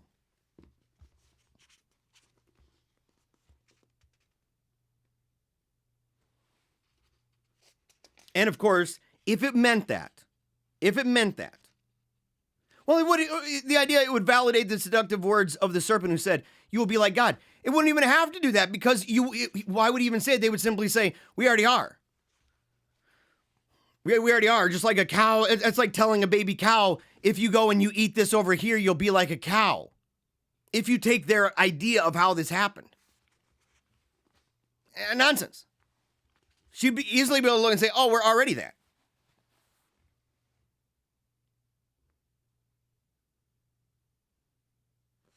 Yeah.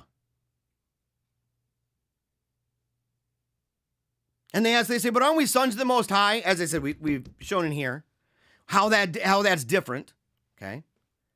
But he says, isn't it true that offspring take on the nature of their parents? Earl Polk puts it this way, dogs have puppies, cats have kittens, so God has little gods. One place we can test this hypothesis is in the book of Job. In few other portions of Scripture does God go to such lengths to compare himself with mankind. One of my favorite parts of Scripture, by the way. He spends 4 complete chapters at the end of the book demonstrating for Job in spellbinding detail the vast difference between puny men and their awesome creator. As Frederick Buechner so eloquently framed it, quote, God does not explain, he explodes. He asks Job who he thinks he is anyway. Trying to explain the kind of things Job once explained would be like trying to explain Einstein to a small-necked clam. Even worse. That's like an understatement. That's like the limit of our abilities, right? In our analogies, it shows even the limit, of the force of our language and how we're able to conceptualize. And we're like, it's infinitely bigger than that. But if faith proponents want to take Jesus literally when he makes his iconic statement about men being gods, why not take him literally when he calls the Pharisees snakes? Clearly not evil men are literally snakes, and they most certainly are not little gods. We are not sons by nature, but by adoption. Only Christ himself is that by nature. Christ is the only begotten, unique, one of a kind Son of God. Only he is truly God by nature. Yeah. So they pervert Peter left and right.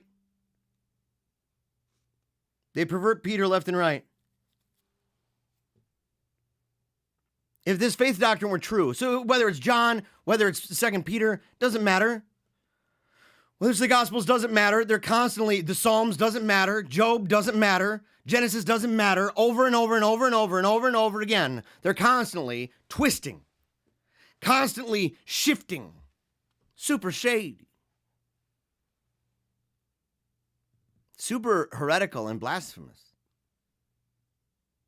And let's even give them the benefit of the doubt. In fact, somebody told me, and I take this criticism legit. This is a legit thing, okay? Is that there are a lot of people that, it's easy for me sometimes when I'm talking about this and talking about these folks that I can say stuff like, they know that this is a lie. And I've said that before, not so much with the ideas per se, but the idea of healings. And I said, they know there's so many stories that they tell that they simply know that's not true. They know it is because sometimes they're called on to provide examples of people who are healed, and they're going to events all over the world all the time, and they're giving examples of people who have these minor things. Still, it'd be great if they were healed, but every time you do investigations into it and you find out this is super weak or this is unconfirmed, you can't even, there's no way to even confirm it. Or you find out that stuff happened beforehand that totally makes it so it's like, well, wait a second. They went through chemo first and radiation. They went through surgery to have a bunch of it removed and then went through radiotherapy. And you want to say that it was because of your prayer? But a lot of the people that, we have to remember that there are millions and millions and millions of people around the world who've been infected by these heresies. And some of them are pastors. And some of these pastors are dudes like the guys I went to school with at Christ for the Nations, right? These guys are not super deep. I don't mean to be mean or anything. They're not very deep at all. They were raised in a certain thing or they became convinced of a certain thing. They love the Bible. They want to read the Bible. They want to understand the Bible. They wake up early to pray. They fast. They do those things that they believe and they've been led to believe are good. And that's what they do.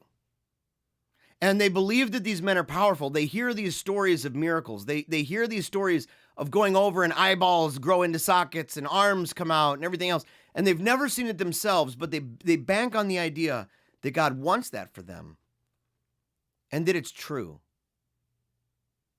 And so while these things are heretical, I think, to be brutally honest, I think a lot of these things, it's about exposing the leaders. It's about exposing the systems and doing it to get it on full display so that all of the other people, all of the others, the Johnny Q and Sally Sue who aren't yet in the Catholic pew, that those people can witness, that they can witness the beast system of heresy and blasphemy that they have adhered to, that they've embraced and advocated, and that we can point that out and draw them in and say, look, you don't need to fall prey to that. That's bogus. That's donkey doo-doo over there. You don't want that for your life and your afterlife. And so we should, I wanted to make that clear. And just to make it clear that, just because these guys believe this and there are people who would identify with it, maybe read their books, a lot of those people, they're not at the same level. They don't understand it the same way. And if you talk to them and you said, yeah, so do you believe that you are one in the exact same way with nature and everything else? Honest to goodness, they wouldn't even know.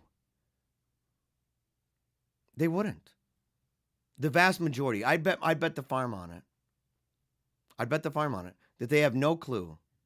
They read these books that are like nickel books, on the shelves at stores. They're not deep. They just promise everything.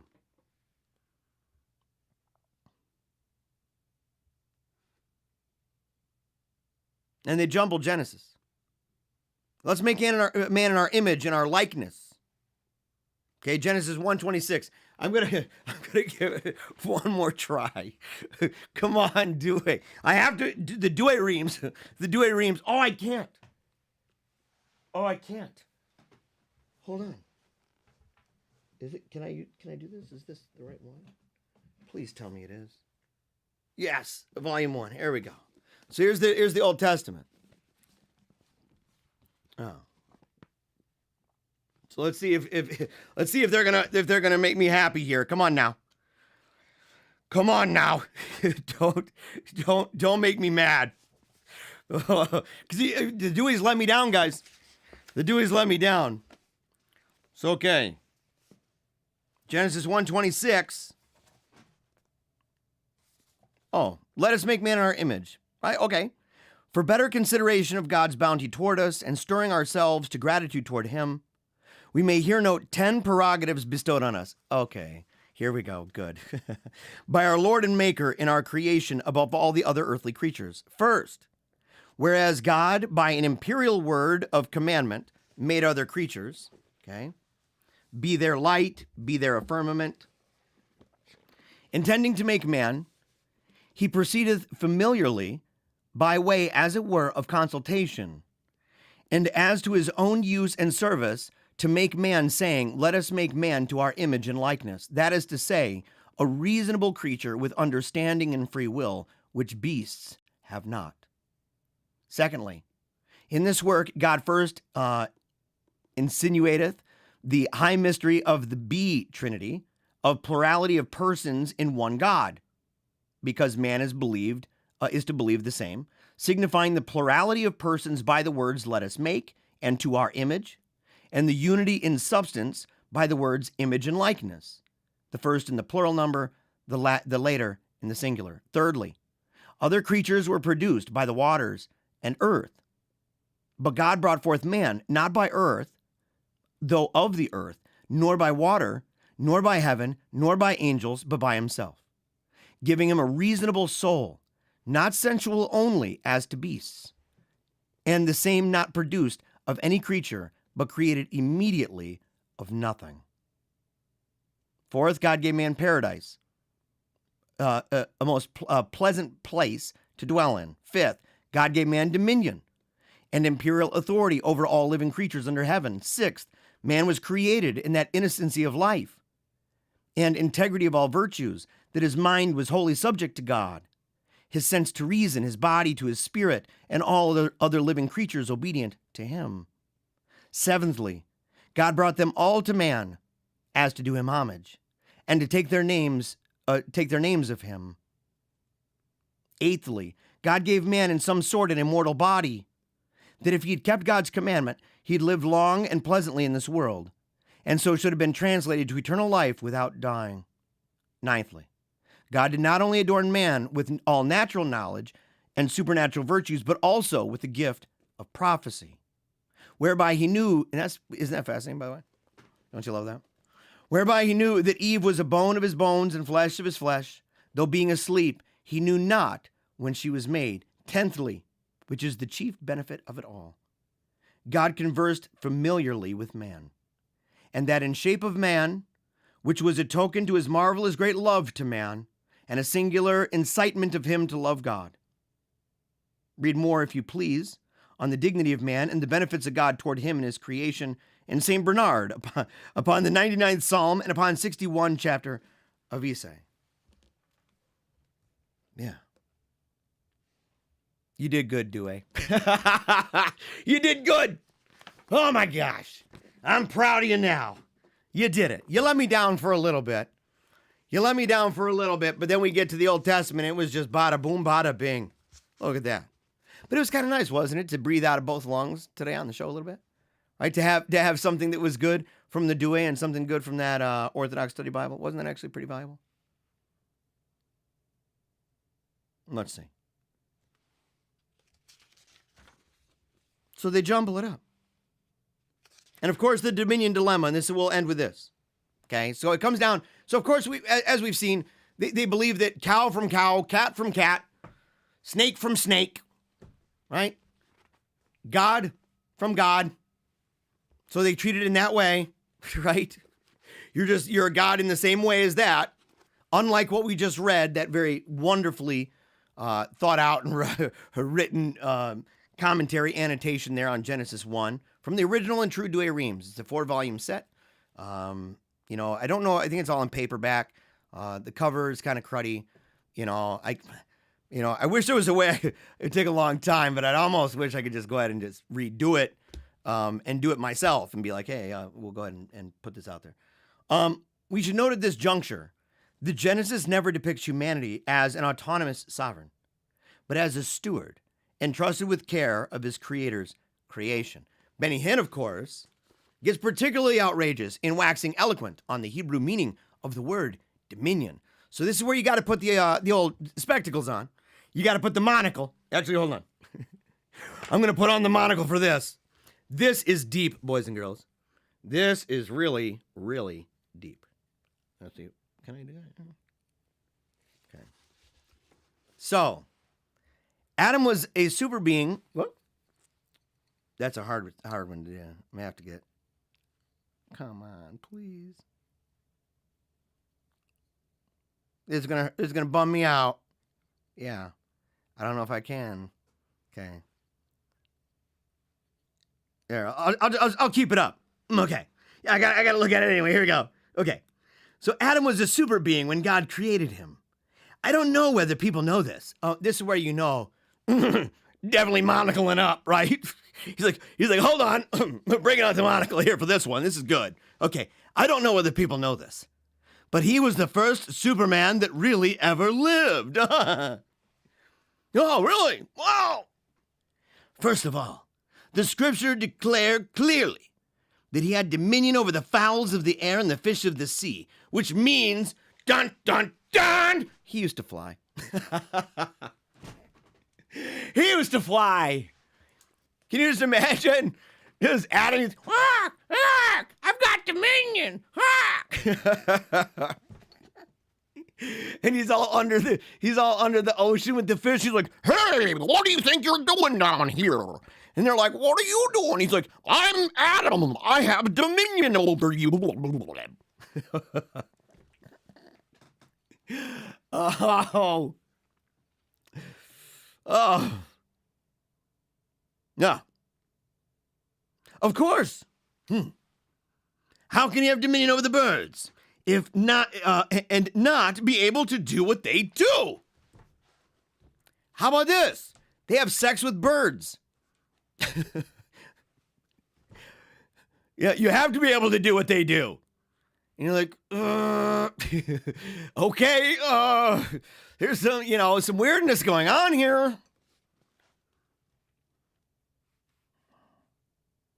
The word dominion in the Hebrew clearly declares, clearly, yes, okay, clearly declares that if you have dominion over a subject, that you do everything that subject does. Oh, clearly. Oh, yeah. And you should have heard it. He said it on TV. It's all on audio. And the ladies, they were in there, they were like, oh my gosh, I've never heard that before. Oh, it's so profound, Benny.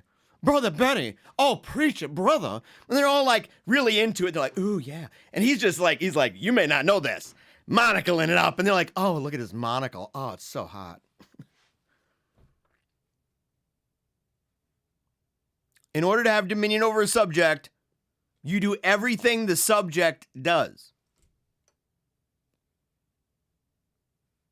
In other words, that subject, if it does something you cannot do, you don't have dominion over it. I'll prove it further. Yes, break out the monocle, Brother Benny. Adam not only flew, he flew to outer space. Oh, wow. Wow. He flew to outer space, guys. Call NASA. Call him stat. Because apparently Adam probably had a monocle too. He's up. He's all going up into outer space on the moon. Going to the moon.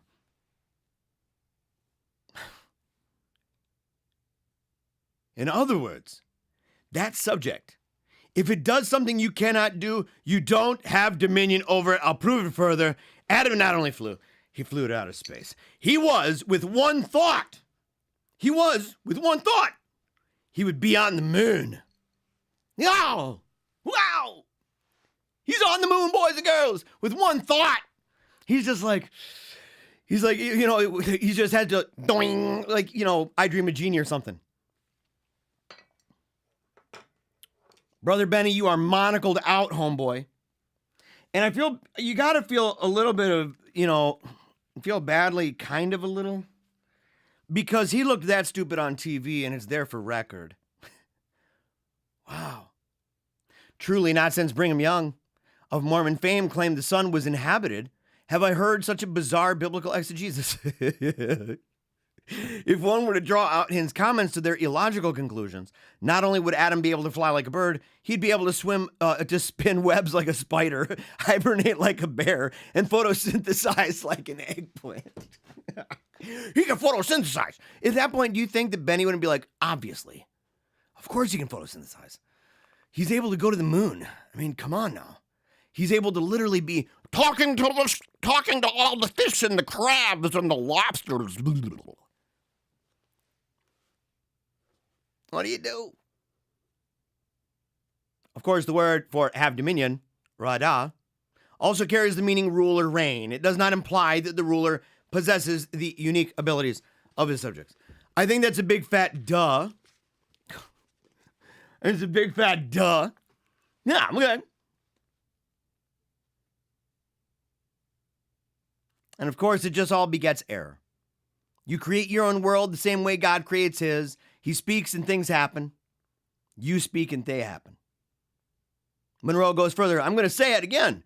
Prayer is man giving God authority or God license to interfere in the affairs of man. In fact, God, I'm going to take a deep breath because some of you religious people aren't going to understand me. Are you ready? Are you ready for this? Dun, dun, dun, dun, dun, dun, dun, dun, dun, dun. God cannot do anything in the earth without a human's permission. Dun, dun, dun, dun, dun, dun, dun, dun. Dude, this guy's a joke. Dude, you were born. You'd have to say, oh, well, what, your parents, did it and stuff. Yeah, but did you give permission? Did you? And you say, well, the parents say, what about the person who got raped? What about the person who got raped? And it would have to be the same thing that was said by the people from The Secret. That yes, the girl who was raped and murdered brought it on herself. The people in the Holocaust or any great tragedy brought it on themselves. All these people, all these innocent individuals, there would never be anything as injustice.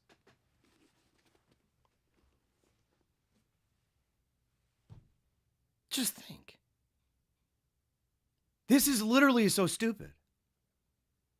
It's mind-blowing how dumb this is. And yet, it sounds so great because it gets wrapped up into the idea of the third person effect that says, oh, those poor suckers. Those poor suckers wouldn't happen to me. I'm going to take that and I'm going to give myself a yacht. I'm going to get all wrapped up in the lifestyles of the rich and heinous. With Robin Leach. Jesse Duplantis, who dubs himself the Raging Cajun, has deified humanity to the extent that God now has to obey humankind. In one of Duplantis' many two-way conversations with the Almighty, God explicated the conundrum that he was experiencing. Apparently, Jesse's mother wanted to go to heaven. Jesse wanted her to stay. As such, God told Jesse, quote, "You got me over a barrel here." Yeah, God's all up. You got me in a barrel here, a real pickle. Jesse, you got me in a real pickle, buddy. After Jesse reminded God that he would cease to be God should he breach his covenant. Yeah, he reminded God, slow up. Slow up if you breach your covenant. If you do that, you cease to be God. And God's all like, dang, okay. God responded in exasperated fashion. Listen here. You and your mama got to get together here. I've got to obey somebody around here.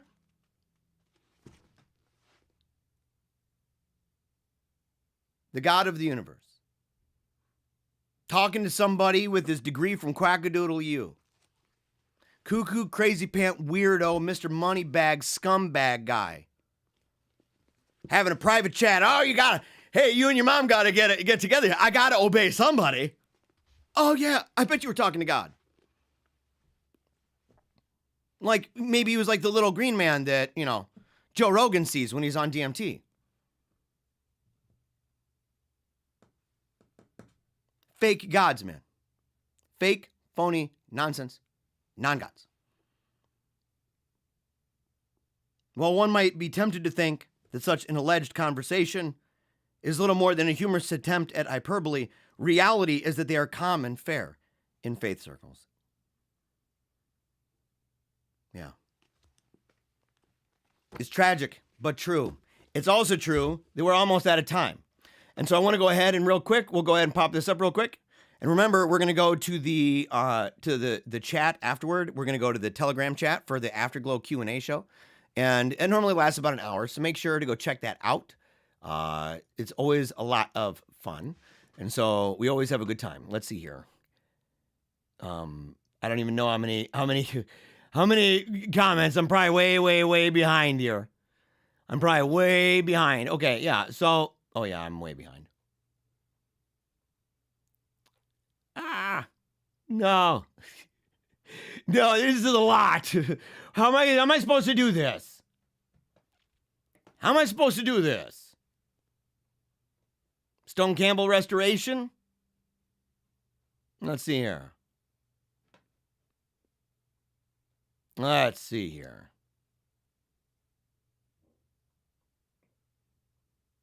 Yeah, people asking like, what do you mean by gnashing of teeth? Grinding, gnashing them together. Right? Let's see. According to Brigham Young, Ahmed was a polygamist. Of course, yes. Yeah. Yeah, they bite at the air. It's scary to be that angry. Totally true. EBT gnashing when you're grinding your teeth and biting hard. There are videos of libfems doing this when their ideas are challenged. Totally true. Coffee with a straw is next level. Xander, it's totally true, homie. And we say it's the next level because, it's scientifically verified that when you get the coffee through the straw, it bypasses the blood-brain barrier and it turns you, it's like jet fuel to the brain, just blam, blam, blam, blam, blam, and you're just rocking out like crazy. And you're like, that's how Paleocrat does it. It's like, kind of. It's really just him, to be quite frank.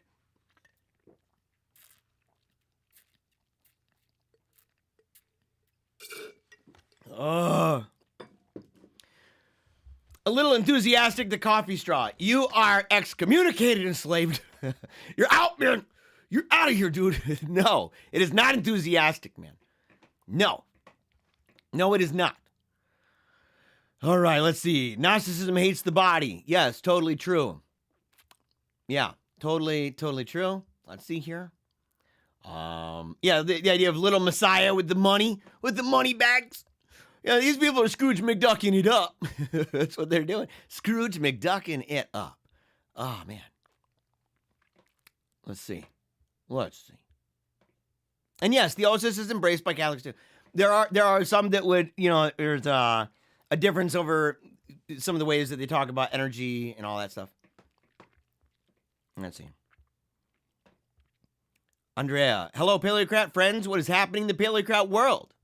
Happy Feast of St. Thomas Aquinas, everyone. I need to be better about that, by the way. I need to be better about that. And also, people say Douay Reims. Actually, isn't it Reigns? Isn't it Reims or something like that? It's the pronunciation is different. And I've always pronounced it, I think, wrong. I have some difficulties in following this Jeremiah's series because we don't have so many Protestant sects here. It's mostly an American thing. Where are you? Oh yeah, you're in Italy. I don't know. I know that it's part of the fastest growing religion in the world, which would be like your Pentecostalism in the Christian world, right? So in the Christian world, Pentecostalism that's spreading all over the place, particularly in South America, Central America, Africa, India, places like that. That when you're seeing that movement like that, it's not just Pentecostals, it's a lot of folks like this. And so the impact of this is gigantic. And they sell enormous amounts of books that have enormous amounts of influence over there. So, but I'm not sure entirely about Italy. Okay. Let's see.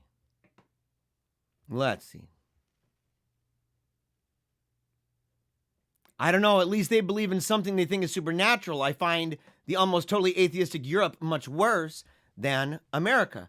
Yeah. In many ways. Yeah, man.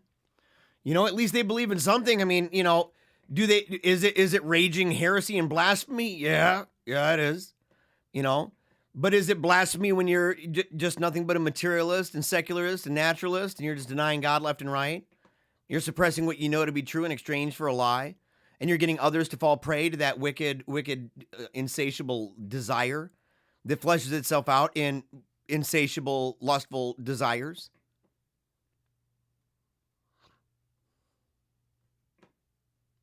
Yeah, the Douay didn't worry about polytheism. They're like, it ain't a thing. These people, give me a break. They weren't forward seeing. They didn't know what was coming.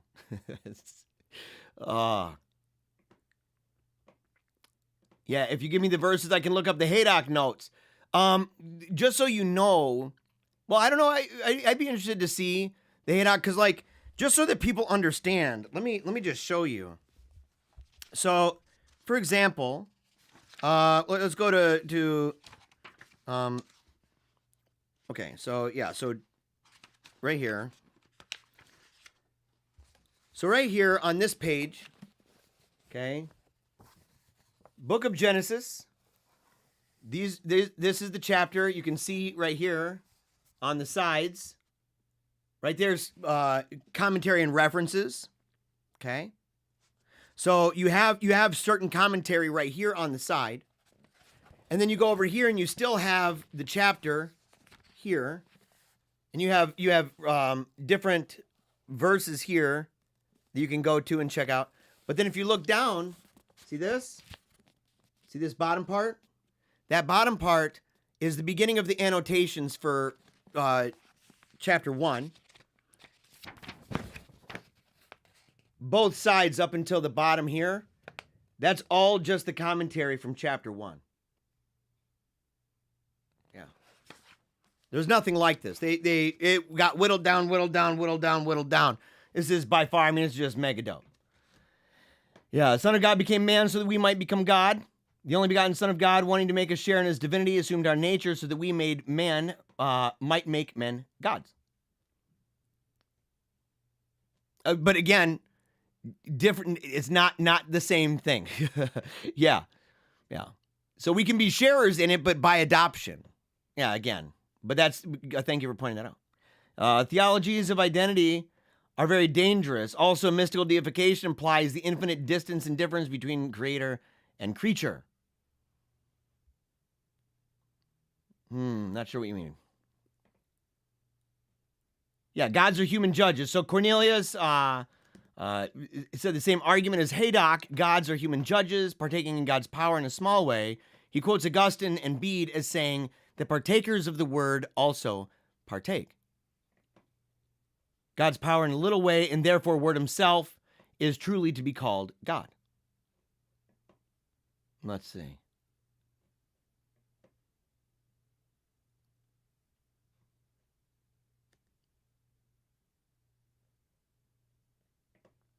Don't forget that Joey Jr.'s whole book of Abraham has been debunked. Oh yeah. Okay, you're talking Joseph. Yeah, with Reformed Egyptian. Okay, you're talking the Mormons, dude. Yeah, you're talking the Mormons. And yeah, I pulled out an actual monocle, man. I gotta get it, one that's got kind of the rough edges a little bit so that it sticks better. That one is like real smooth. So I gotta figure out a way to get it so it sticks a little better. Okay.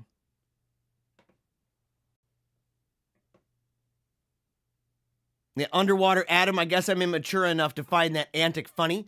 Dude, it's hilarious. What are you talking about funny? You know, you're like I'm immature. What are you talking about? You know what? You're talking like this? This is hilarious, dude. This is what it would sound like if Adam was talking to the fish. Yes, of course.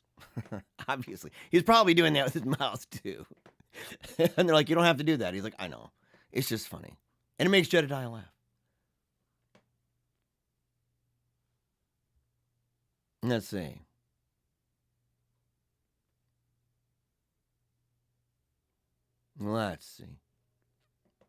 Henry says, oh man, CF and I grew up there. What do you mean you grew up there, man? That's where I went to school. I went to Christ for the Nations. And Henry, what do you mean? Meet up with me over in the Telegram chat, man. I'd love to hear more about that. Yeah, someone says, I'm very glad to find an Orthodox Catholic who doesn't take themselves so darn seriously. Yeah, man, of course, dude. Yeah, you... Come on, man. Yeah, there's no way. You know, if I took myself too seriously, there was times where I used to, man. You know, people would get on my case about something, or they didn't like my, you know, the way I talked, or they didn't like my kind of the shtick that I've got, a persona, or whatever. They didn't like the entertainment dynamic of the show and whatnot. And they're like, I don't understand you. And I get really mad. I'd get like hurt back in the day. I'm talking, you know, 12 years ago, 15 years ago. I'd get upset, you know, it'd bum me out. And so now I'm like, well, whatever. It's just another person. Let's see.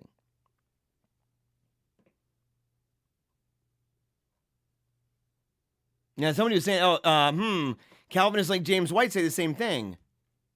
Coincidence that their logic aligns? Let's see. I'm not sure what that topic was about. Let's see. Of course, saints can't possibly have miraculous charisms, but Benny Hinn can. Of course Benny Hinn can. What are you talking about? What are you talking about? That guy, you know, he's Mr. Magic Man with the magic hands, doing the best that he can to spread heresy and blasphemous errors all around the world. You know, always taught stuff. He's like, you know, it's just coming out of me, guys. I don't understand why God does what he does. God does some wacky junk. Tells me to whack people in the face with my coat. Yeah, no, he doesn't. No, he doesn't. He's a good showman. And we ought to give that to him. We ought to give that to him.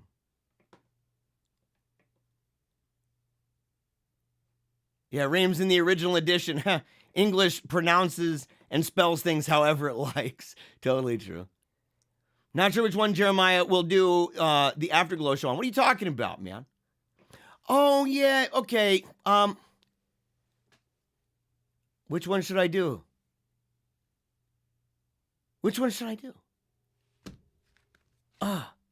We got to do, so, okay, we'll do the reason and theology one. You know, well, we've just been doing the Wolfpack chat because that really is, you know, it is the Wolfpack, you know, but people should still follow reason and theology. I will share the link there, but I'll probably, that's going to drive me nuts. Which one should I do, guys? I need a rock, paper, scissors, this against myself. Yeah, I was so good at it. I even played rock, paper, scissors against myself. Okay. You know, 1, 2, 3. Oh, I lost. You know, come on, give me a break. Give me a break. Okay, do reason and theology. Fine. I will go ahead and do that. I don't think James White claims that about childhood victims of rape. I definitely disagree with James White on a lot of things, but I mean, at worst, he would say that God knew ahead of creation that bad things would happen, and he knew that those things would, and those things happened, which would include Adam and Eve. It would include rape, stuff like that. So I don't want to say that, though. I mean, look, if he proves me wrong, bad for him. I mean, and not prove me wrong, but if he says, look, you shouldn't have given me the benefit of the doubt, I really am that big of a scumbag, I'd be like, okay, come on, you know, but okay, you have it on video. Okay, share it with me. Because because, you know, even, I don't even know, anyway, we'll talk about that at a different time. Yeah, we'll share it in Telegram for sure, no doubt about it. Okay, Jesse says, yeah, stick with the wolf pack. Join both, let it be a surprise. You might get less people. Yeah, I would get less people. Just go to the wolf pack, guys. Just go to the wolf pack right now. We'll share the link over at RNT. We'll share the link, it ain't no thing. All right. Very grateful for all of you. Super, super pumped. I had a great time. I hope you did too. I hope you enjoyed the show. I know I do. And if you love the show, make sure, like, comment, share, subscribe. Let your friends know, let your family know. Classmates, coworkers, right? The Johnny Q and Sally Sue sitting next to you in the Catholic pew, let them know. If it's something that changed your life, I'm glad. I consider it an honor and a privilege, right, to be involved with you. And if you'd like to, of course, know more, if you'd like to support the show with big gobs of money, I'm not going to stop you on that either, okay? 100% of all we make, as it stands, we haven't reached the threshold. So 100% of everything we make here goes toward my kids' education at Sacred Heart Academy. You can learn more about that by going over to patreon.com/ is it PaleocratDiaries? Is that what it is? We don't share it hardly ever. It's in the description below. Just go click on that, right? And we got a lot of stuff in the works about Patreon and the website. Actually, I had a meeting today with my buddy Jake Fowler, and we got big things in the making for this, and you're all gonna like it. It's gonna be really good. We're gonna pick up. I've been slacking, so I'm grateful for your patience. Very, very, very grateful. Any questions regarding interviews, speeches, inquiries, debates, doesn't matter, right? You'd like me to write an article for something, just let me know. PaleocratDiaries@gmail.com, or do me a big favor and just go over to Telegram. Find me there. I'm at Jeremiah Bannister, and at Paleocrat, of course. You can find all the links down below the video in order to connect with us there. It's open 24/7, right? Stream of conscience that just doesn't go to sleep, ever. Never, ever, ever. And I'm grateful. So go over there right now for the Afterglow show. And until next time, never give up. Keep on smiling. And memento mori. I wanted to make people dream bigger thoughts.